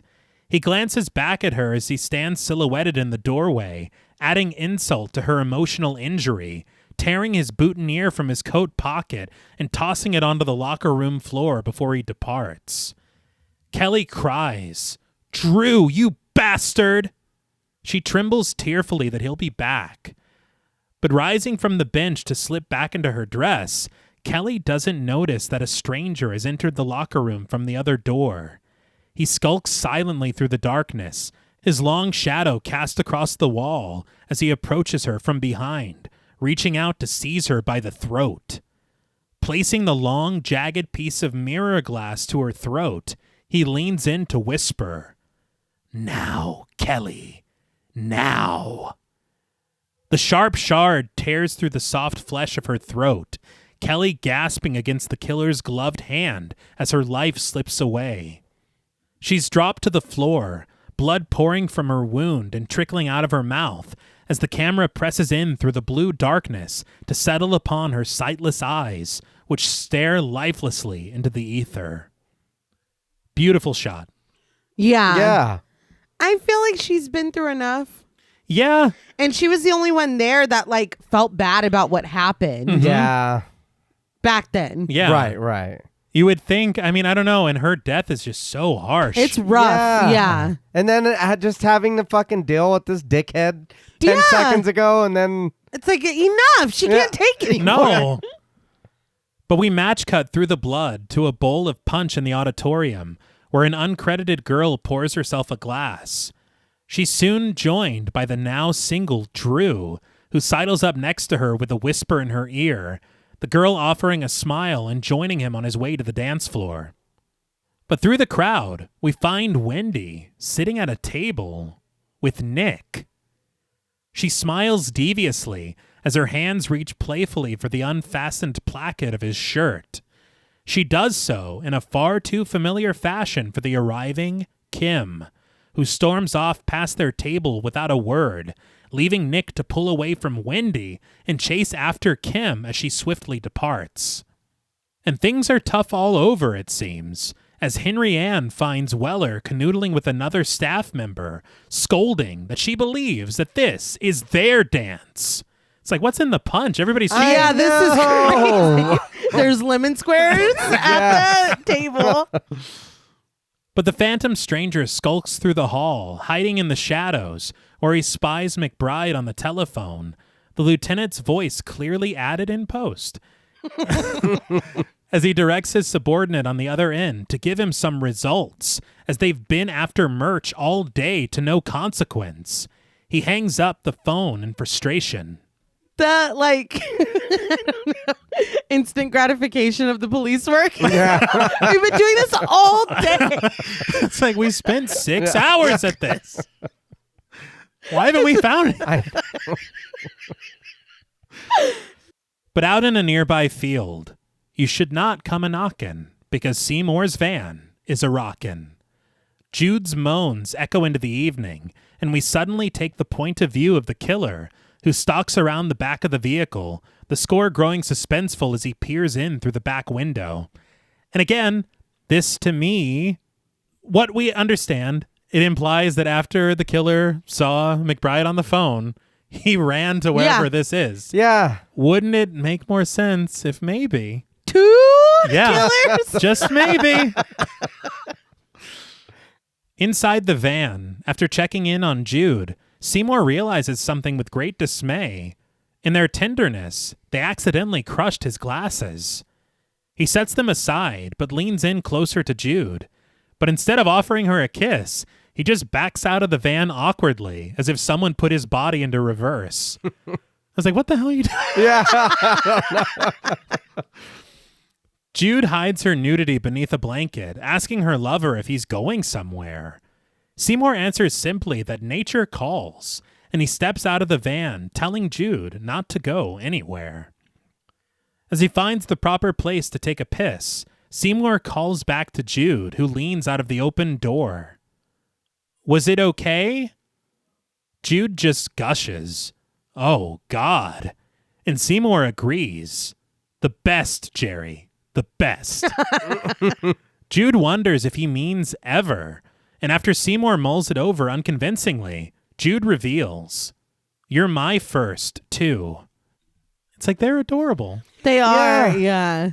And especially, dude, like, Seymour had nothing to do with anything. Yeah. No, Like, at all. nothing. So it's like, it makes it even worse. It's honestly so unfair. It's not fair at Yeah. He had a really good day, man. He had a really Yeah. good day. But through the frail branches surrounding Seymour reaches the black-gloved hand of the killer, moving the branches out of the way to get a better view for some reason. Yeah. I don't know. Jude climbs out of the back of the van, zipping up the back of her dress as she gazes upward into the night sky. She stares in wide wonder at the scintillating stars above them, which Seymour admits that he can't see without his glasses. But Jude suggests that they should go for a walk together on the bluffs. No, Why don't they do it on the bluffs? Seymour is surprised at the suggestion at first, but then immediately seems into it, retreating with Jude to the front of the van, the pair kissing in the bright beam of his headlights as the killer watches them from the shadows. Jude sets down a blanket a little bit away from the vehicle, reaching beneath the hem of her dress to remove her panties, and the pair continue kissing. But just as soon as they lower themselves to the blanket beneath them, the killer snaps a twig within the surrounding underbrush. He's like, I can't in good conscience watch this. I'm a murderer, not a pervert.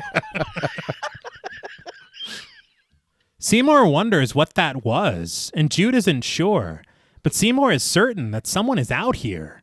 He suggests instead that they just return to the van, noting that he needs another joint anyway. The couple climb to their feet, walking hand in hand back over to the van, Jude gazing lovingly at Seymour, commenting that this morning she didn't even know him, and that she thought that she was out of luck going to the prom at all. But now, and again, it's like, oh. Yeah. Seymour helps her back into the van, sliding the door shut behind them. And once inside, Seymour asks Jude to hand him his history book. Curious that he finds right now to be the time to study, she watches as Seymour opens it up, revealing it to be hollowed out and stuffed to the brim with already rolled joints. God damn. Yeah. Jude can't help but laugh as Seymour sparks one up. But the killer creeps forward, angling his way around the van in a shot that was clearly reused from a few minutes ago. It's like, damn, you didn't have more coverage? But leaning against the back window, Jude takes her first puff of Seymour's joint, exhaling the smoke with a smile, certain that she'll remember this night for the rest of her life. Aww. Yeah. Seymour promises that he will too. But this sweetness is shattered as the pair are promptly interrupted, the killer wrenching open the back door, Jude falling flat against the floor of the van, her head hanging off of the tailgate. She screams as the killer looms above her through the darkness, bringing the blade of the broken mirror down into her throat as he chants, "Now, now, now!" He hops up and down with every stab, which... Yeah, this is listen.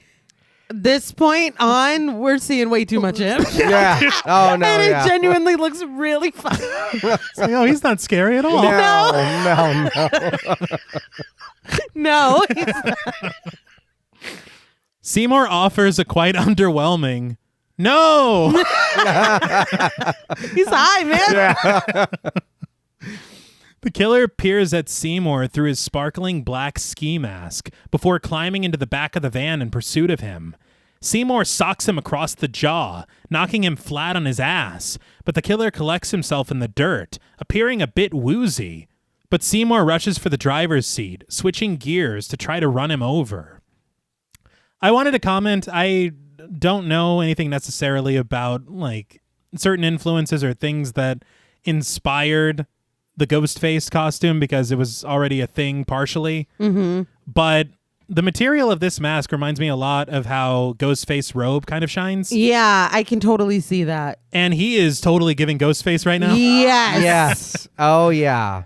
It's funny how he has lost all of his aura. Yeah. All No, of it. yeah. All Yeah. every last bit. That's why I'm like, ooh, I feel like we took it too far in this scene. Yeah. Is it the sparkly mask? Listen, I'm here for the sparkles. I think it's the jumping. I think Oh, God. That's what I'm saying. Does it add because the mask is sparkling and then he's doing all of this, or they're doing all like of a this? glittering vampire, Yes. where it's like it's a little less. It's more cute than scary. Right. Maybe it's the body movement. Yeah. Yes. But as Seymour attempts to drive away, the killer reaches his feet, racing for the driver's side of the van and reaching in through the window to tussle with him. And in his haste, Seymour's tires get stuck in the dirt, allowing the killer to tear the door open and hop inside the van. He reaches for Seymour, the pair struggling as he loses control of the vehicle, and seeing as Seymour is now headed straight for the precarious cliff of the bluffs, the killer leaps out at the passenger's side. Seymour can do nothing but scream as the van careens off the steep side of the cliff, flipping over and exploding on impact. The van bursts into a bright ball of flames, the fire licking at the metal skeleton of the van. Was the van already partially on fire? Yeah. I think it had to be. He's like, I also have a bomb in here. Yeah. I have weed and a bomb. Or he threw it in there when he jumped out. Maybe. Way down. He's like, I'm losing him. I got to do something drastic. But I didn't know, again, the only other time we've seen an overturned vehicle on fire in this film was Leonard Murch's car. Okay. Right. So I don't know if we're trying to draw some parallels and say, no, it could still be Murch. But I really do not think so. No. And poor Seymour. I know. They were just chilling. They weren't bothering anybody else. They left, did their own thing. They were out of sight, out of mind. Mm-hmm. But back in the auditorium, the dance floor is filled with jovial dancers, none the wiser to the horrific happenings at Hamilton High. And watching them from outside through the window is Mr. Sykes, who takes a swig from his bottle of liquor. But back inside, Kim drapes her arms over Nick. I guess they've made up from the... I guess. I don't know. But as they stare across the auditorium at Wendy and Lou, Kim wonders what they could be scheming now. Lou wipes the dust from his sleeves, suggesting that it's time to show them who's boss. Wendy reminds him that she told him that she doesn't want anyone to get hurt. But a petulant Lou sneers. Stop telling me what to do. Yeah, this was a bad idea. Yeah. And she was like, I don't want anyone to get hurt. Badly. Yeah. That's not. on. I was just like, no, I wanted everyone to be safe. No, you No, didn't. no. Your tone was a lot different at the drive-in. Yeah. Yes. Wendy just storms off, leaving Lou and his minions behind as she exits for the restroom. Standing in the mirror, she attempts to apply her mascara, but is frustrated to discover the applicator to be dry and the tube to be empty. She's had enough. You're good. Yeah. But behind the stalls, she notices the door open, and she calls out to the stranger, hopeful that she might have some mascara. When she doesn't receive an answer, Wendy just shrugs it off, applying another layer of lipstick instead. But we watch as the black-gloved hand of the killer reaches for the light switch, dipping the room to darkness. Wendy rightfully asks, though a bit calmer than I would have, what are you doing? She assumes that it's Lou, though the subtitles thought that it might be Drew. Oh, my God. But out of the shadows lurches the killer with a fucking axe. He hisses, driving its blade into the countertop when Wendy too fast out of the way. From what I read online, there is a deleted scene from earlier in the film where we see Mr. Hammond chopping wood for the fireplace Okay. with an axe. Okay. And so it's supposed to be a little more lending this, who could it be? Right. But not having that, it's like, it's still... This scene is probably one of my favorite scenes in the whole film. Mm-hmm. It is good, but you're like, what the hell? Yeah, where'd you get that? Did he get that out of the van before it exploded? Damn, Seymour's got everything in there. The killer gives chase, but then remembers that his axe might be necessary and doubles back to snag it. That was hilarious. to me. Yes. Yeah. It's like, hold on. Wendy rushes out into the hall, crying for help, but finds the killer somehow standing right in front of her. And again, yes. She races for a nearby exit, only to find it chained and locked, forcing her to make a run for it in the other direction. The killer watches her go, armed with his axe beneath the colorful lights of the corridor. This is another really good shot, I thought. Yeah. The way it's framed and he's just standing there with the axe. Yeah. Pretty good. But finding every nearby door to be locked, Wendy races for an empty gymnasium, narrowly ducking out of the way of the killer's swinging axe.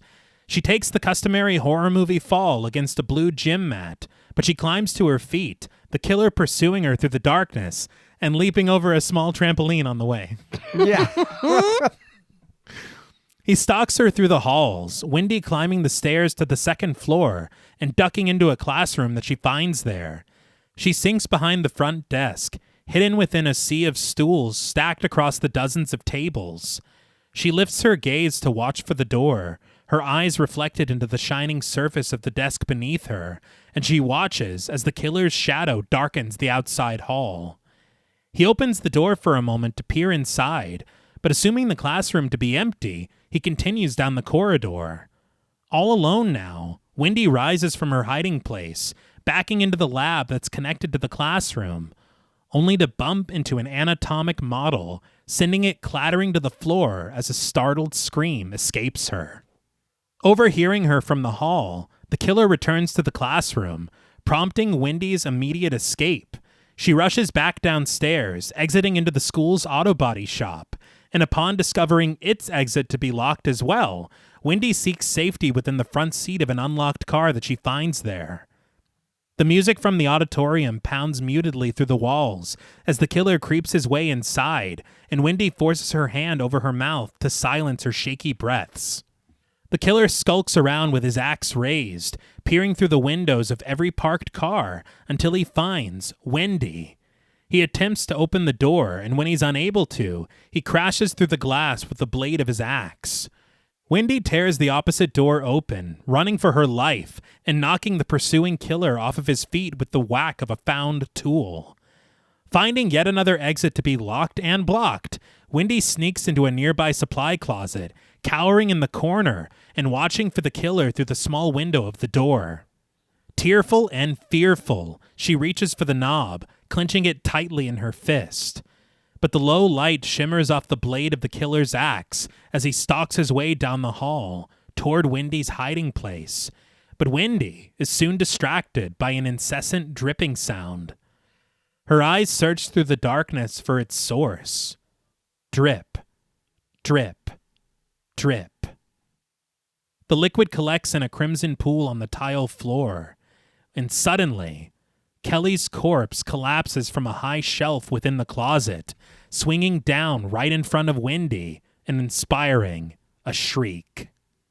She forces the door open to exit out into the hall, but only succeeds in coming face to face with the killer, and with a swift swing of his axe, Wendy's screams are silenced forever. This sequence I thought was incredible. It was really good. Yeah. The way that they maintain the suspense and the tension. Yeah. And the way that it's shot, too. Yeah. I think it was really, really remarkable. And I love scenes like this, these long, suspenseful sequences that you follow the entire time. Yeah. Okay. Whether or not it culminates in a death, like Gail at the college. Yeah, yeah. I love it. Yeah. I first bye Wendy. Yeah. Yeah, I know. Because I mean you're just gone. Yeah. But it is weird because I feel like I know everybody kind of does their own thing, but I don't know. I really, even though Wendy was a pain in the ass and she wasn't great, she had the most character. Oh, yeah. Yeah. It was like, oh, why are you the only one that's like I'm like, oh, you are in this movie. Mm-hmm. Everybody else is not. They do what they're supposed to do, but there is a lot of I don't even know if lackluster is the word for it. At times, yeah. You know what I mean? Sometimes it's just like, oh, and you say Yeah. it a lot. That's the best take you want to go with. You know what I mean? Yeah, yeah. I think, honestly, it's probably because, aside from the killer that we'll learn, she's the only character in this film that has any motivation. Yeah. Yeah. She has a purpose, and she's doing things to accomplish a goal. Yeah. Nobody else is doing that. Yeah. I just, again, she's probably, you were a pain in the ass. Yeah. But it's like you did have the most character. Mm-hmm. And Anne-Marie Martin's performance in this sequence. Yeah. No, it's great. Yeah. But through the hallway marches Detective Sayer on a quest to find his superior. McBride meets him there, Sayer delighted to tell him the good news in person. Leonard Murch was found by the state patrol out near Oliver's. McBride can't believe it. That's about 50 miles outside of town. Sayer assumes that he must have left town after he killed the nurse at the convent. But McBride seizes his subordinate by the shoulders, beaming a bright smile. I can start enjoying the prom.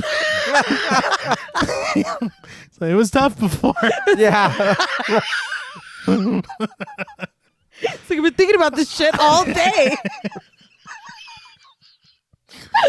But I understand it because you forget until the next scene, but his son is the prom king. Yeah.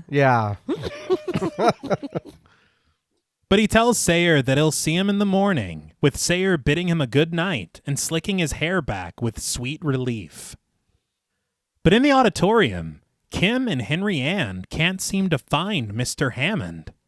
The gym teacher notes that it's almost time for the royal procession. Who's going to present the bouquet?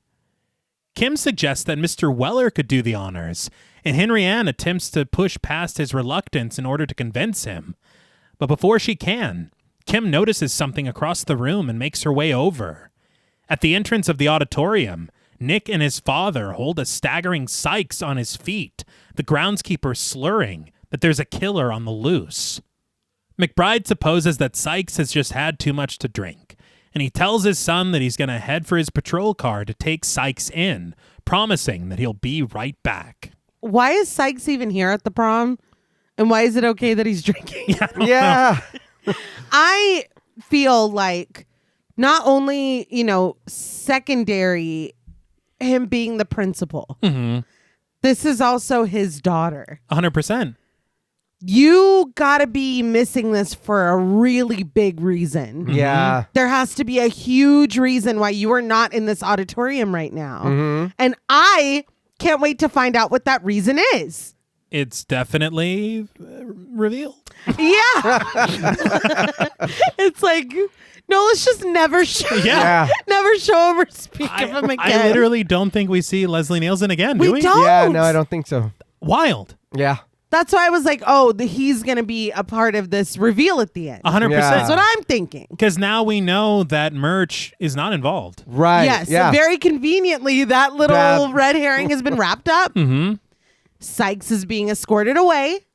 And also, that's two.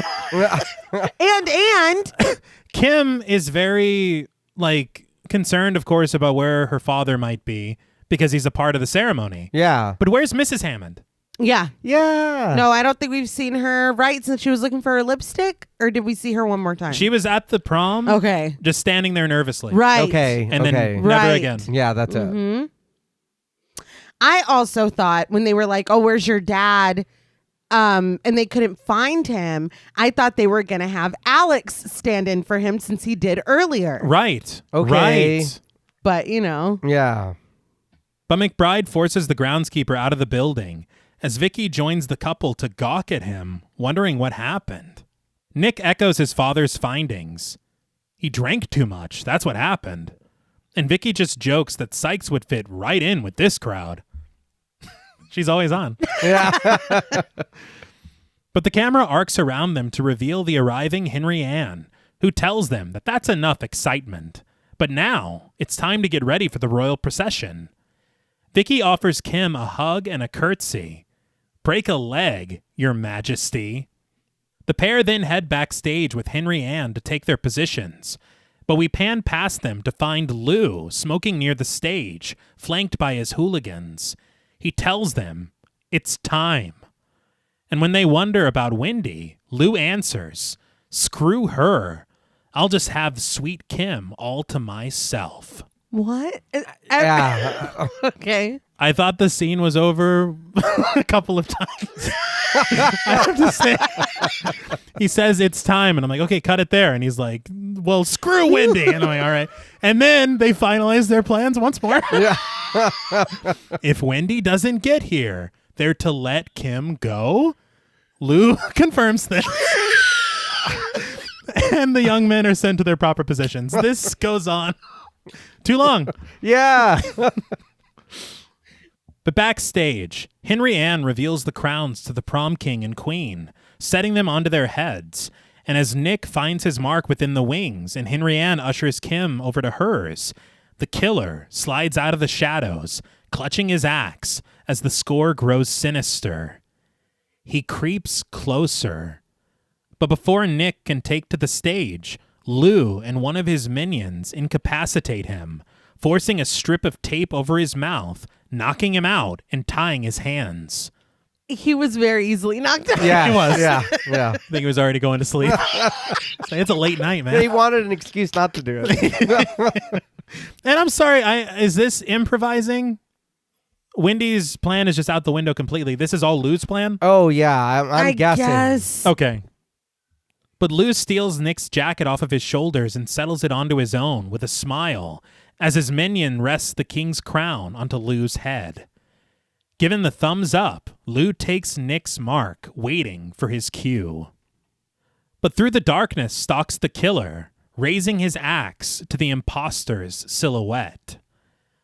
The disco finally dies away, replaced with the fanciful fanfare for the royal procession, and the crowd gathers in front of the stage, just as the killer brings the axe down, severing Lou's head right from his shoulders.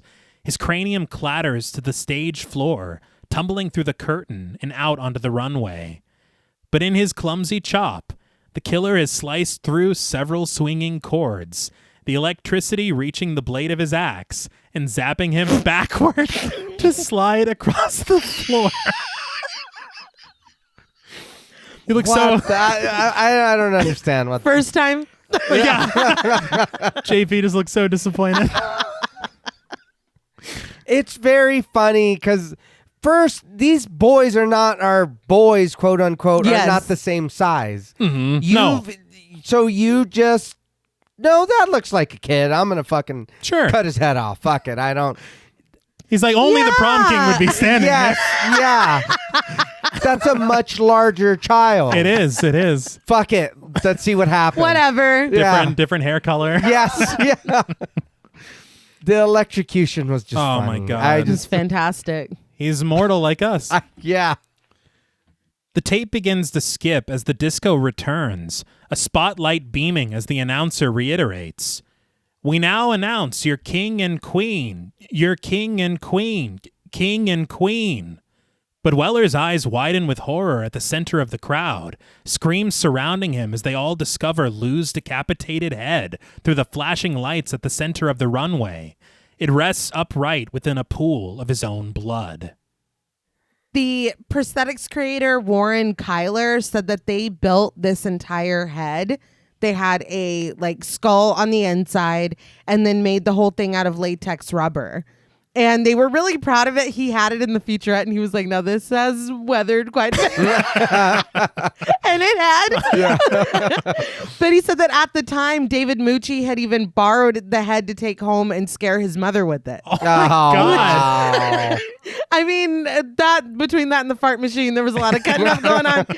But Lynch had said that, I guess, because obviously when he is on the stage, David Mucci's body is underneath the stage and it's just his head poking out. Yeah. Lynch had said that he was afraid of being down there stuck in the stage with the thing around his neck. And so Lynch said he was under there with him holding David Mucci's hand. Aw. I thought that was really cute. Well, I can understand. You're like, dude, I really got to be under this whole ass yeah. stage. Yeah. And with your head just I can see why you would be uncomfortable. But I was like, oh, that was sweet. Yeah. He's like, Leslie Nielsen might make the tide come in. Yeah. I don't want to fuck with that. But the frenzied crowd scatters for the exit against Weller's protests for them not to panic. But as they file out of the auditorium, Kim races through the crowd and to the other side of the stage, where she discovers Nick, barely reaching his feet and returning to consciousness. She unties his hands, removing the tape from his mouth and carrying him with her over to the runway. They step over Lou's head quite casually. Excuse me. They never liked it. And they stumble down the steps. But just as they stagger for the exit, the killer recovers. And armed with his axe, he returns to block their escape. Kim and Nick back away from him, the killer hissing through his mask. "Now, it's my turn." Tonight is prom night, kicks into full gear again. I think we're all grateful. But the killer struggles against Nick, knocking Kim away at every turn when she tries to defend her boyfriend. But in their frenzied fight, the killer's axe is knocked away, sliding under a table and evening the odds between the men. But just as the killer seems to be getting the upper hand, Kim seizes the axe, raising it reluctantly, and bashing the killer across the face with the butt of its blade. The killer stumbles backward, rising woozily to his feet. But as he turns to face Kim, peering at her through the holes of his ski mask, Kim locks eyes with the killer.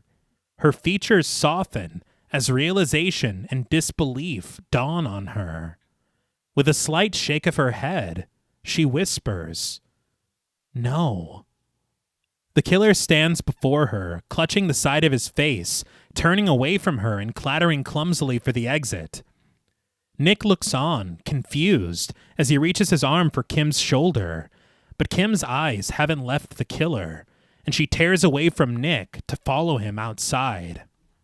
The sirens of arriving police cars wail as the killer pushes through the door to head outside, his memory of 6 years ago seeming to surround him, the abandoned building appearing in a blur as the chants of the children echo around him. "Killers are coming! Killers are coming!" He watches as they push Robin around, creeping closer to her and forcing her near to the window. Kill! Kill! Kill! The crowd disperses outside of Hamilton High, clearing the way for McBride, who raises his revolver to aim at the killer. Kim forces the door open behind him, begging the lieutenant not to shoot. And as Robin's body crashes harshly against the shattered glass within his mind, the killer collapses to the ground, where Kim kneels down to cradle him in her arms. I don't think McBride shoots him. I don't recall that.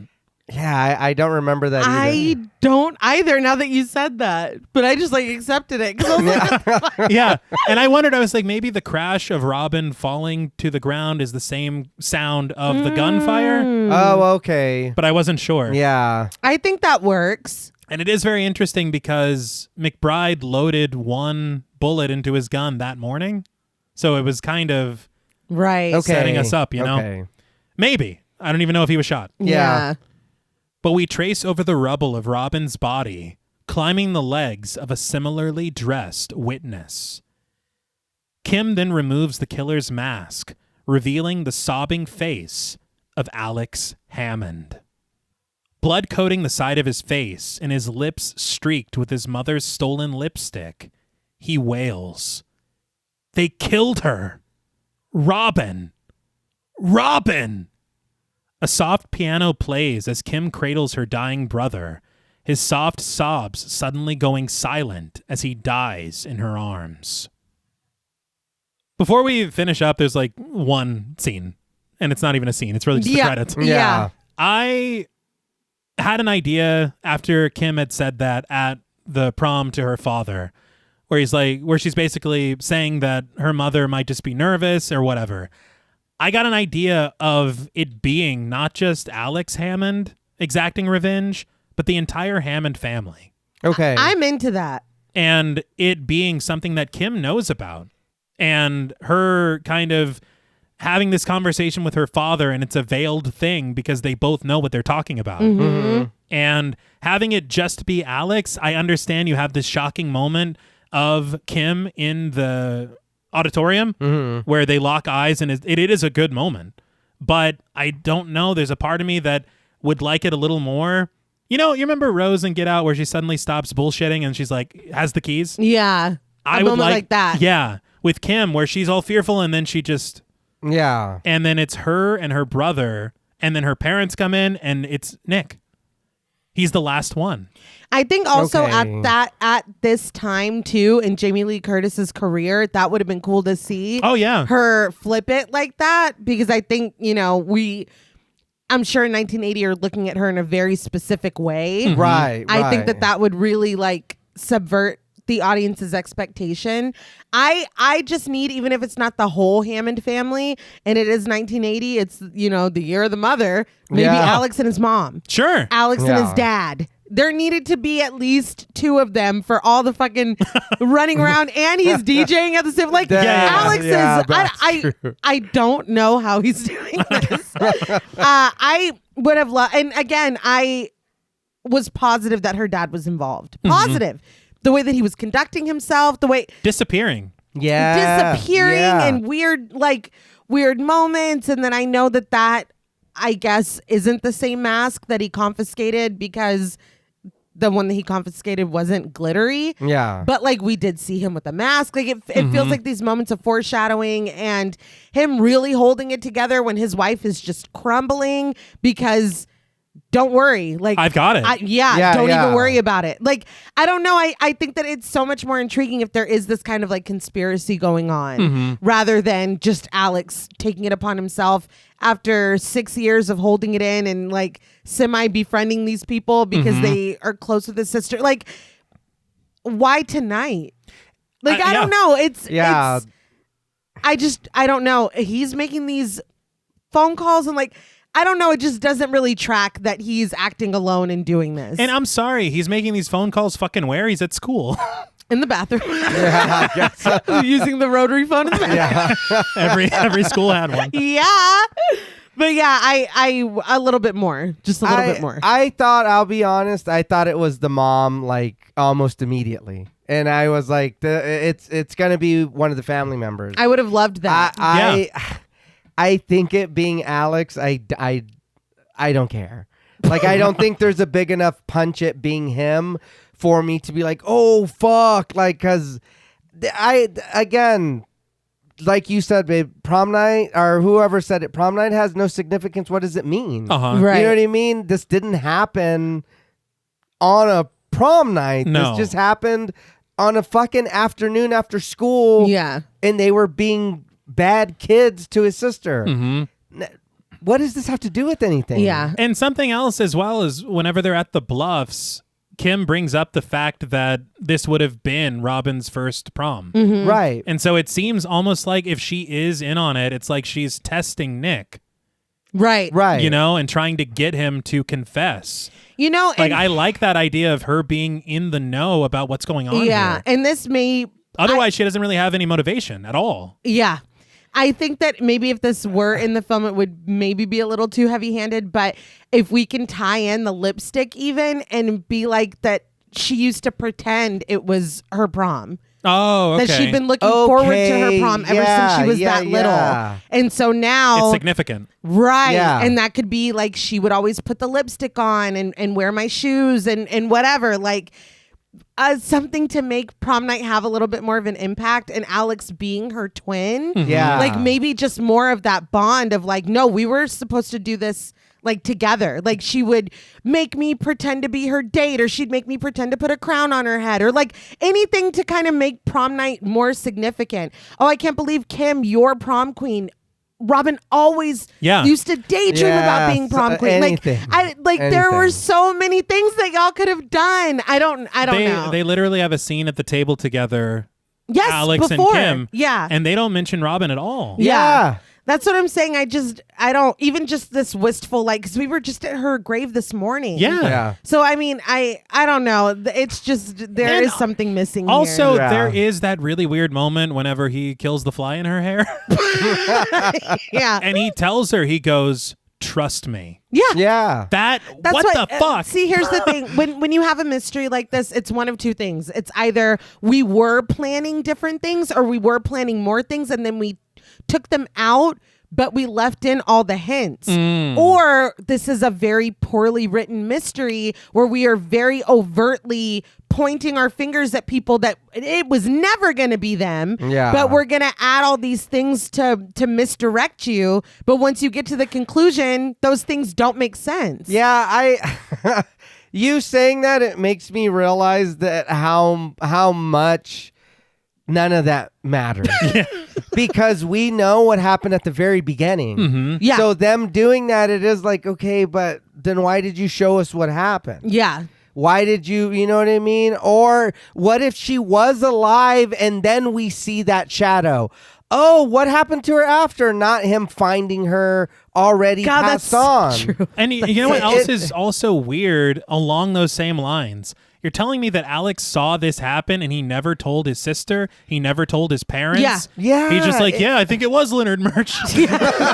Like, what the fuck? Yeah. That's what I'm saying. He held it in for 6 years. Yeah. That's kind of strange. Yeah. To me, it just works a lot better like that. They're in on it. Yeah. They know. That would, yeah. But it does need that, you're right, that significance. Yeah. There has to be a reason why tonight is the night. You know what I mean? I mean, I guess it's the anniversary, but Still. it being prom, like you're doing this at prom. Yeah. I don't know. But tears streaking her face, carved through her pale cheeks and mascara, Kim stares silently into the crowd, and we give way to a shot of the abandoned building as Fade to Black plays, the lyrics of the song poignant and plot specific as the credits roll. So, what did you guys think of Prom Night? What a fun movie. I think I had a lot more fun talking about it with you guys. But I'm going to be honest too. We really opened up a lot of things that I was like, oh, I think that's hurting more the movie for me than I thought, you know? I get that. But that, again, that's not to say that the movie is fun. We clearly had a lot of fun discussing it. It is something that I do think should be watched. But for me, the more we talked about it, it's like, damn, that's probably why I feel the way I do about it. But it does have some fun times. There is some cool things going on. I just don't know if it's strong enough for me to want to come back. I think, again, like I said, us kind of picking apart, pulling at the threads. It's like, oh, that shouldn't be there. That shouldn't happen. And it is really funny that, like I said a minute ago, we get this, I guess, we know what's happening, but then they keep doing this, pointing fingers at, well, what about this? What about this? Like, yeah, it's cool, but that is, like you said too, T, that's something that's running alongside this. Yeah. Like the story's just happening alongside this, Yeah. and it kind of means nothing because I think the story should have been more focused on who is doing these revenge killings instead of, well, it's this guy. No, it's got to be that guy. And no, we've been chasing this guy for so long. And it's like, dude, Today. Today. Yeah. We know what happened. Mm-hmm. We don't need to focus on that stuff. Focus on what's going on now with these kids. I don't want to know about what could have or what y'all thought. Fuck all that, dude. I want to see these kids get chased by the sparkly mask mystery person. Yeah. I don't give a shit about dude who is obviously a copy or a nod to Michael Myers or Yeah. you know what I mean? Yeah. It is cool and it's like, okay, I get it, but give us more story with these kids. You know what I mean? I want to be at the school. I want to be part of them having a discussion about that, or even a moment where maybe Alex and Kim have a conversation about what happened. Mm-hmm. And maybe he is withdrawn because, well, we know he's the killer now, but because he's maybe it's him saying, don't worry about it. Telling his sister that or something. And it's just like, what the fuck? You know what I mean? But he's like, no, I don't know. It just, something is missing. Like I said, the identity here, I don't know if I can really identify what it is, but I think that's what hurts it for me is that there's nothing for me to be like, that was badass. You know what else? Also thinking about it, it all happens when they both accidentally, unknowingly abandon her there. Yeah. She goes to go get her book. He leaves to go home and stays also. But it's just I think that there should be a conversation at least about that, about the idea of what they feel as guilt. Yeah. And maybe that drives the other thing. Yeah. Right. But I mean, again, I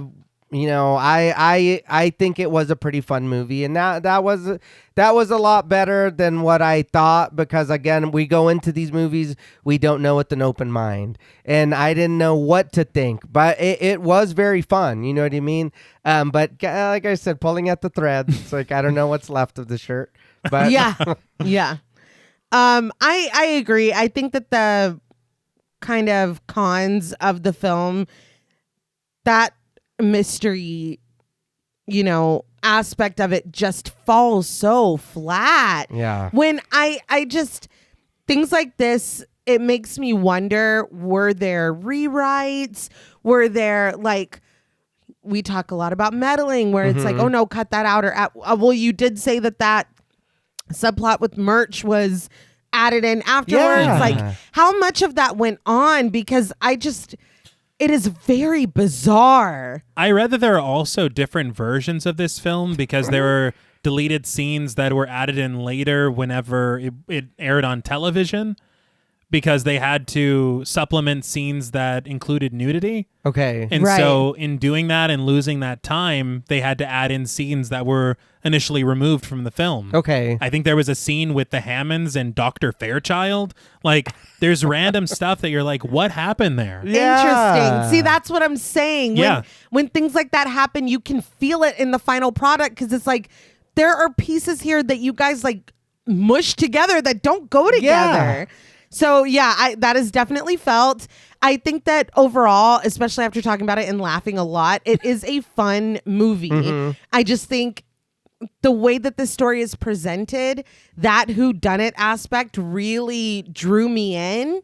And learning pretty early on, pretty sure I know who's doing this. That is really disappointing. And then you have the disappearing mother and father. Like, there's just so many aspects to it that we could have told a much deeper and more satisfying story at the end of the day. Yeah. And I don't know who to point my finger at for that ball being dropped. But if the finger should be pointed at you, you know who you are.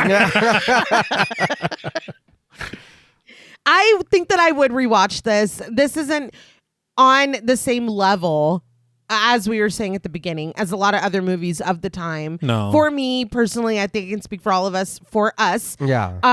But I do still think it's fun and there is a weird charm to it. And that soundtrack is hilarious and great. And the fucking extended dance sequences, you're just like, what am I watching? There is a charm to this film. It's just if you were looking for, a satisfying conclusion to that whodunit, it is nowhere to be seen or found, just like the Hammond parents. No, I agree wholeheartedly. I think that there is something still very special about this film. Yeah. I don't know what it is. Watching it that second time, I really came around on it. And I think that there just is this inherent charm in it. There's something about this 1980s, very early 80s slasher, the way it appears visually, the performances, the soundtrack, the camera movements. Yeah.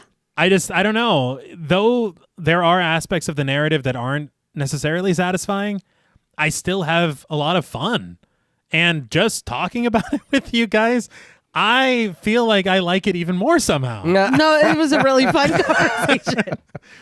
But I mean, we can slide into ratings. I think I've said mostly all that I want to say. Yeah. I think that the only thing I really want to highlight one more time is that disco soundtrack. That's crazy. I feel like they really fucking did it. Yeah. And I was so impressed. I really was. I think that whether it's in our kind of group rewrite or not, I think the film needed more Leslie Nielsen. Yeah. Totally. Yeah. It was so odd to just see the pair of parents just disappear so much. Yeah. And for the only reason to be really that they're red herrings that don't amount to what you think is going on. Yeah. They need to disappear because otherwise, who else are the suspects? Yeah.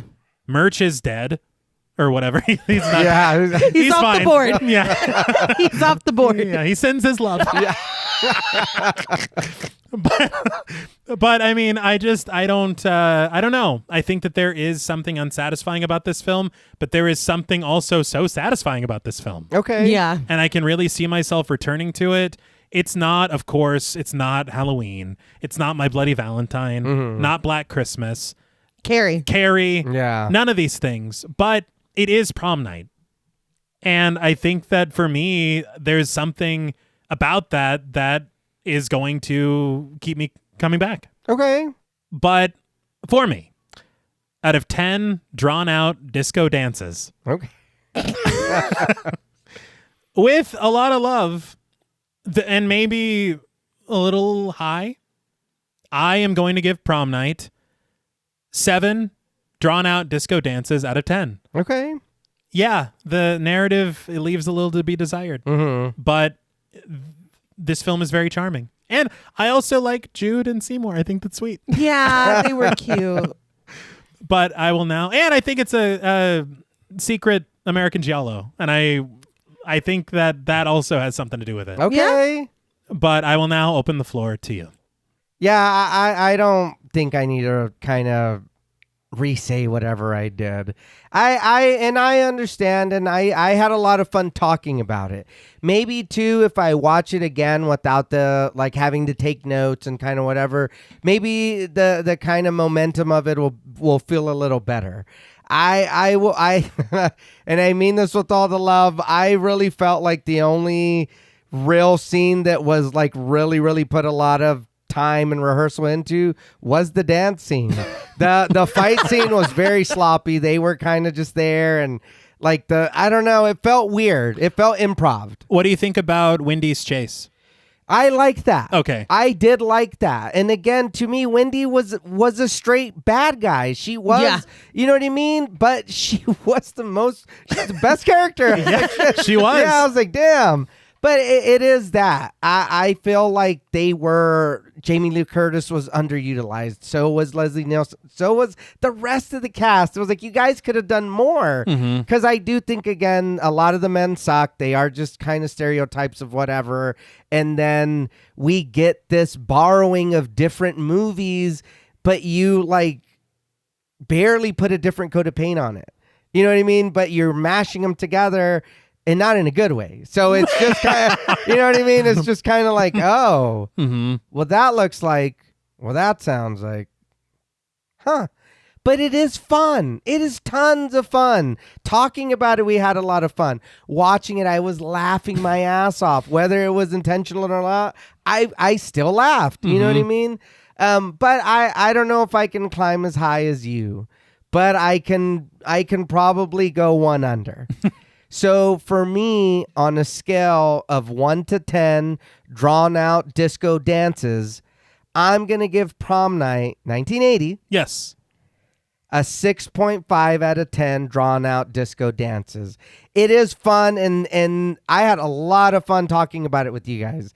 It is just, I think there's a lot in the movie that was left to be desired, or like the story, and it's, I won't say I wouldn't watch it again. If it's on and your sister's watching it, I might stay in, for a second. But I would like to watch it again without any kind of interruptions. Just straight, beginning to end.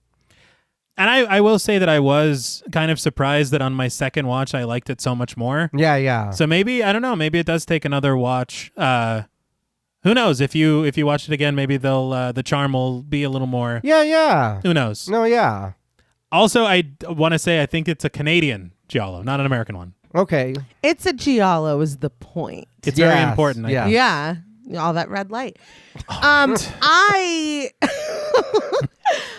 think that, like we've already said, I think several times now, that this is a very charming film. There is a vibe to it that is very enjoyable. I think the whodunit aspect of it, or the mystery being such a pivotal point, that part just kind of not being good at all. It does hurt it for me. But at the same time, it's like there is a piece of it that's still there. It's not the full story that I wanted, but there is a little bit of an aspect that is satisfying to kind of wrap up this really terribly tragic tale. Yeah. But yeah, I don't know. I would definitely rewatch it. I think that it is fun. As I've said 112 times by now, the ending is just disappointing. And I do, honestly, it makes me really interested, because we had a good amount of requests for this one, but I think we have even more for Hello, Mary Lou, Prom Night 2. True. Ooh. And it makes me very intrigued, because who the fuck is Mary Lou? Yeah. Do not know. Yeah. So yeah, I'm very excited to dive into that one whenever the hell we do. But for this one, Prom Night proper, 1980, I am giving, on a scale from 1 to 10, drawn out disco dances, I am going to give Prom Night 1980 also 6.5 drawn out disco dances. And that drawn out disco dance is a good part of that score. It should be. Well, that's all from us at Pod Mortem. What would you rate Prom Night, and what should we watch next? Let us know on Instagram at the Pod Mortem. Don't forget to follow us on Twitter and like our Stairhole Productions page on Facebook. Be sure to follow each of us on Instagram and Blue Sky at TravisMWH, at Blood and Smoke, and at JuggaloDaddy84. Thanks again to Original Cinematic for sponsoring this week's episode. Please consider pledging to our Patreon, where you'll gain access to over 300 hours of bonus content, our monthly schedule, our Discord server, and the opportunity to help us decide which films to cover. And if you're looking for Pod Mortem and Stairhole Productions merch, follow the link in our episode notes. Stay tuned until after the music for a special thank you to our Wendigo Getter patrons. And remember, the past doesn't stay buried forever. And when it finally catches up to you, it can turn a night to remember into a night you'll never forget. Until next time.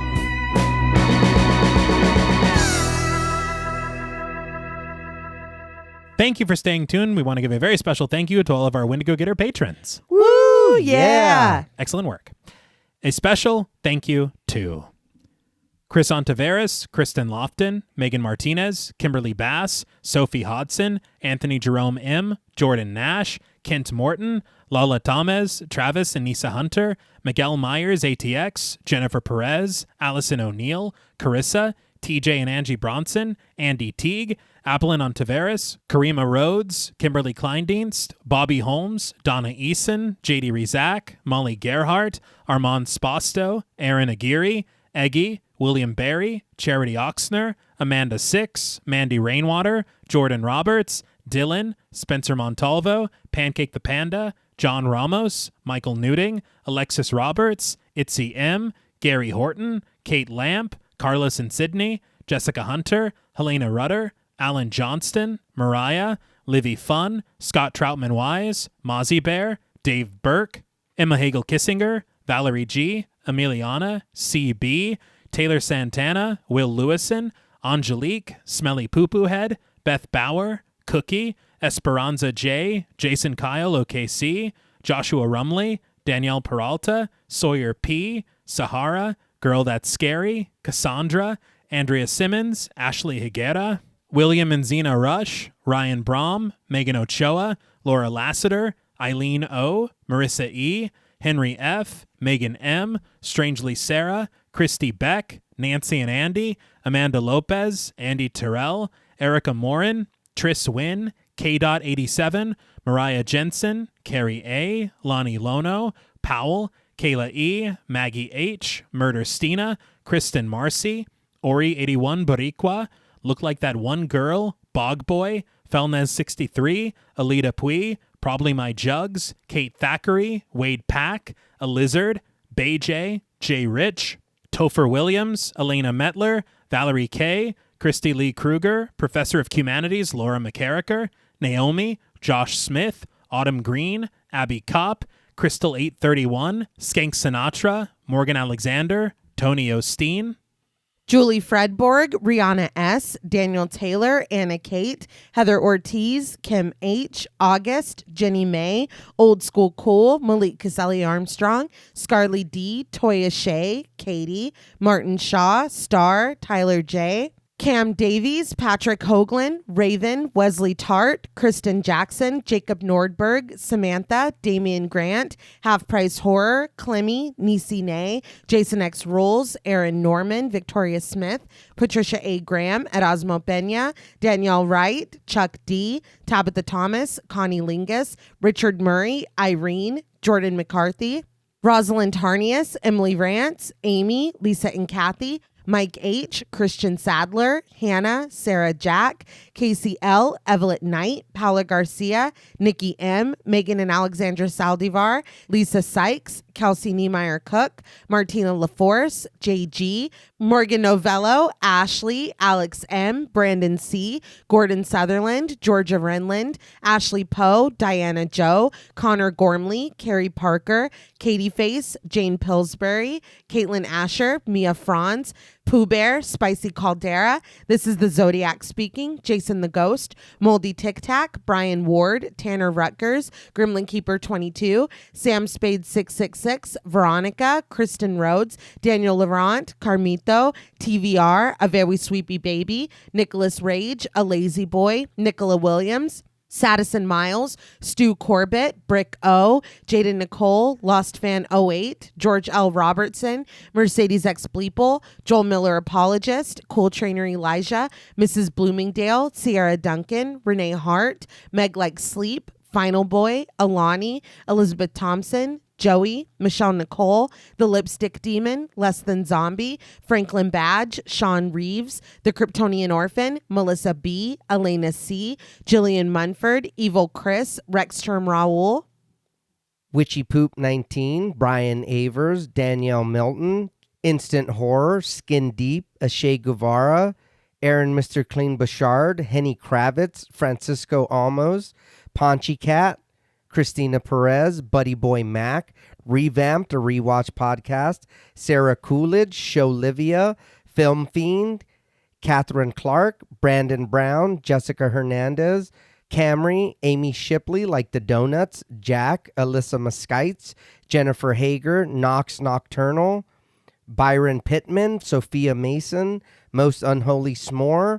Pear Bear, Tom Blades, Bonnie Bozell, Crystal Reddy, Stu Mocker Fokker, Sean Weeks, Chardonnay Carlina, Samara Samuels, The Chief King, Nicholas Doba, Philip Thomas, Ashley Gravely, It's Austin Buttercrush, Kimberly Martinez, James Floyd, Estefany, Hope Mowry, Abe the Camel, DGS, J. Taylor Art UK, Robert Murdoch, GQ, Danielle Carter, Jason Moore, please, Emily Jeffries, Joey Monda, Madison Besaw, Jasmine, Midnight Martini, Victor Rushing, Gavin Annette, Jennifer Monahan, Beetle Babley, Lucille Brooker, Tono and Tone, Mick K. Dingus, Brian Highsmith, Abigail Spitzer, Christina Juarez, Billy Williams, Robert Quadriguez, Wispy Rainbow, Bionic Shoulder Blade,